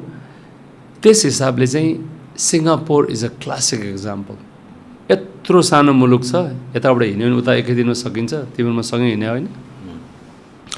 त्यत्रो सानो मुलुक जसलाई मलेसियाले पनि तिरस्कार गरेको, स्वाम्प त थियो नि, मलेरियल स्वाम्प्स। अनि एक जेनेरेसनमा it became one of the richest countries in the world होइन। र र स्मल स्टेटले आफ्नो सभरेन्टी कसरी गार्ड गर्छ भनेको चाहिँ साइनिङ एक्जाम्पल प्लेबुकै मलाई सिङ्गापुर लाग्छ कि होइन। अब हामी भन्नुला सिङ्गापुर जस्तो त हामीसँग ओसन छैन, हामीसँग हिमालय छ नि त, हामीसँग जोग्राफी छ नि त, फर्टाइल तराई प्लेन्स छ नि त, हामीसँग one of the most beautiful valleys in the world छ नि त टुरिज्मलाई होइन। हामीसँग वर्षभरि चिसो हिमालय छ नि त। अब अहिले चाहिँ डेटा सेन्टर्सहरू चाहिँ लाइक उनीहरू त कन्सटेन्टली कुलिङ चाहिन्छ नि त। हिमालयमा किन सिटिजहरू बन्न सक्दैन? Olangchung Gola can be another city where global nomads will come and become gig economy चलाउँछ नि त। अर्को 15वटा सिटिजहरू एउटा मुस्ताङमा किन हुन सक्दैन होइन? अर्को चाहिँ भ्यास नगरपालिकामा किन हुन सक्दैन? मजाले हुनसक्छ त। ग्लोबल वार्मिङमा जुन जाँदैछौँ, दिल्लीको टेम्परेचर समरमा 50s हिट गर्न थाल्यो। बङ्गलादेश त्यति नै गर्मी छ। फर भेरियस रिजन पाकिस्तान धेरै मान्छेहरू इन्टरनेसनल हब्सहरू गिगहरू काम गर्न चाहँदैनन्। नेपाल त न्युट्रल कन्ट्री पनि हो नि। मल्दिभ्स टाइनी छ, हिँडेर सकियो। Nepal is this uniquely place to reimagine the way we haven imagine के। सब गिग इकोनोमिस्टहरूलाई एकदमै हाई स्पिड फाइबर अप्टिक्स दिएर होइन उनीहरूलाई अट्र्याक्ट गरिदिउँ न। यति गर्मी यति जाडै हुँदैन। हामी त 32 डिग्रीमा गर्मी भयो भन्छौँ। 32 डिग्री त इन्डिया त भतभती बल्छ अब अप्रिल लागेपछि। पाकिस्तान भतभती बल्छ माथिको क्वेटा स्वेटा प्रोभिन्स बाहेक होइन। तल बङ्गलादेशको आफ्नै प्रब्लमहरू छ other than being one of the most densely populated country, flood prone होइन। हामीहरू त केही पनि होइन नि, वर्षको एक दिन यसो फ्लड आउँदाखेरि भयावह जस्तो लाग्छ हामीलाई। त्यो हाम्रो नेचुरल एडभान्टेज थियो। न्युट्रल कन्ट्री भयो, राउन्ड द इयर सनसाइन छ यहाँ, युनिक कहीँ पनि हुँदैन। अनि फेरि सनसाइन भएर पनि गर्मी चाहिँ हुँदैन नि त फेरि यहाँ। यो चिजलाई यो यो यो यो यो प्राकृतिक र हाम्रो राजनीतिक हिसाबले पनि हाम्रो जुन सम्भावना छ नि भू राजनीतिक हिसाबले पनि त्यसलाई हामीले धेरै बुझ्न चाहिँ सकिरहेको छैनौँ अथवा युटिलाइज गर्न सकिरहेको छैनौँ होइन। र धेरै अन्डरमाइन गऱ्यौँ हामी आफैले पनि हामीले आफैलाई होइन। एकदमै म भन्छु, मैले हिजो केही लेख्दै थिएँ कि Nepal will for next 20 years go through cultural and economic rejuvenation. Chinese आइपेङले तिम्रो मैले इन्टरभ्यू गर्दाखेरि मैले सोधेँ नि what do you think of China's rise भन्दाखेरि no China was always high reason country, we have just rejuvenated. हामीलाई सप्रेस गरियो, उसले 100 years अफ ह्युमिलेसनलाई रेफर गरे हो बाई द वेस्ट होइन। हामी पनि त्यो फेजमा छिर्यौँ जस्तो लाग्छ मलाई। यो जेनजीको अस्तिको नयाँ एक्सप्रेसन अफ अ जेनेरेसन हो। हे वी आर रिच सिभिलाइजेसन। नेपालको काठमाडौँको हेरिटेजहरू यति कन्जर्भ भएको हिस्ट्री मैले लाइफ टाइममा देखाएको छैन नि। बानेश्वर मूल चोकमा चाहिँ पाउ बनाइरहेको छ क्या मजाले बस्नलाई। बस स्टपमा त त्यो झल्लर भएको पुरानो होइन। म पाटनमा बस्छु, कल्चरल रिभाइभल मैले कहिले पनि देखाएको छैन यस्तो। अनि त्यहाँ भित्रभित्र के छ, एयरबिएनबी छ, दिनको 100-150 पर्छ बसेको होइन। मलाई भनिदिनुहोस् भेनिसभन्दा पाटन के मानेमा कम छ? भक्तपुर फ्लोरेन्सभन्दा के मानेमा कम छ? काठमाडौँको इनर स्क्वायरलाई मात्र के गरे हुन्छ? ओन्ली पेडेस्ट्रियन गर्नु, उनले चाहिँ पेडेस्ट्रियनाइज गरिदियो। हिँड्न मात्रै दिने के, कार किन्न छिर्न दिने पऱ्यो सबैतिर। सबै त इनर सिटीहरू वर्ल्डको क्लोज भइसक्यो।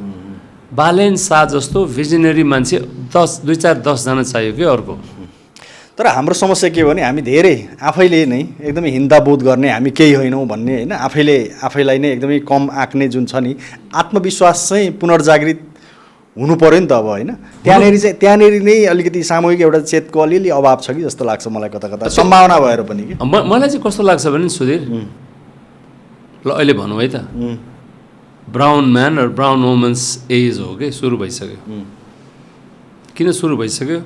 अहिले हामी पढ्दै वर्ल्डको बेस्ट सेलिङ लिस्टमा अरुन्धती रोयको किताब छ, mother Mary comes to me होइन। हाम्रो पार्ट अफ द वर्ल्डले पढ्दैछ।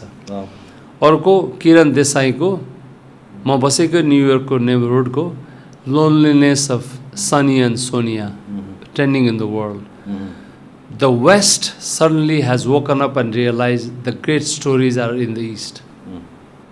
Chinese books are selling in the world in translated form.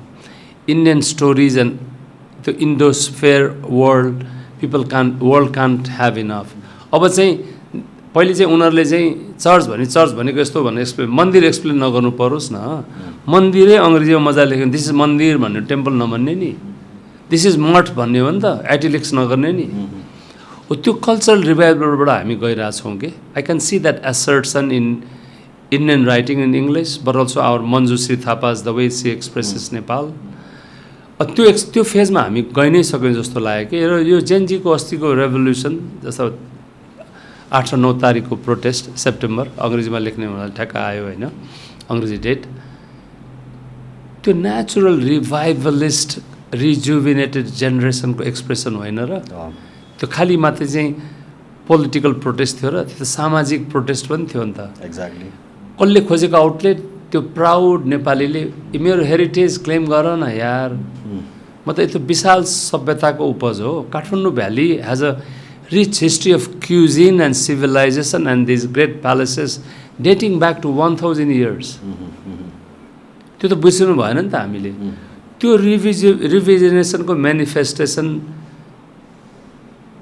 मेरो चाहिँ विदेशी साथीहरू आउँछन् पर्यटकको रूपमा अथवा डिप्लोमेटहरू काठमाडौँ आएपछि मलाई फर्स्ट टेक्स्ट के आउँछ थाहा छ another day in paradise Kathmandu उनीहरू कहाँबाट फर्किया हुन्छन् ढाकाबाट फर्किया हुन्छन् कहाँबाट फर्किया हुन्छन् दिल्लीको नोइजबाट फर्किया हुन्छन् दिल्लीको पोल्युसनबाट फर्किया हुन्छन् इस्लामाबादको एकदमै वुमेनहरूलाई स्टेयर गर्ने कल्चरबाट फर्किया हुन्छन् होइन प्याट्रियार्कल कल्चरबाट फर्किया हुन्छन् वी आर अलरेडी देयर अब के पनि गरे मात्रै पनि गरे हुन्छ भने ओल्ड पिपल होम मात्रै बनाए हुन्छ नेपालले राउन्ड द इयर सनसाइन एकदमै लिबरेट गरिदियो इकोनोमी यति धेरै लाइसेन्स राज नेपालमा छ कि अब अहिले चाहिँ फर्चुनेटली यो इन्टरनेट अफ थिङ्सले इजी गरिदिएछ रेजिस्ट्रेसन्सहरू इन्टरनेट त्यो करप्सन हटाइदिनु पऱ्यो Nepali economy will soar to new heights within 5 years thank you thank you रमाइलो कुराकानी हो टाइमको लागि धन्यवाद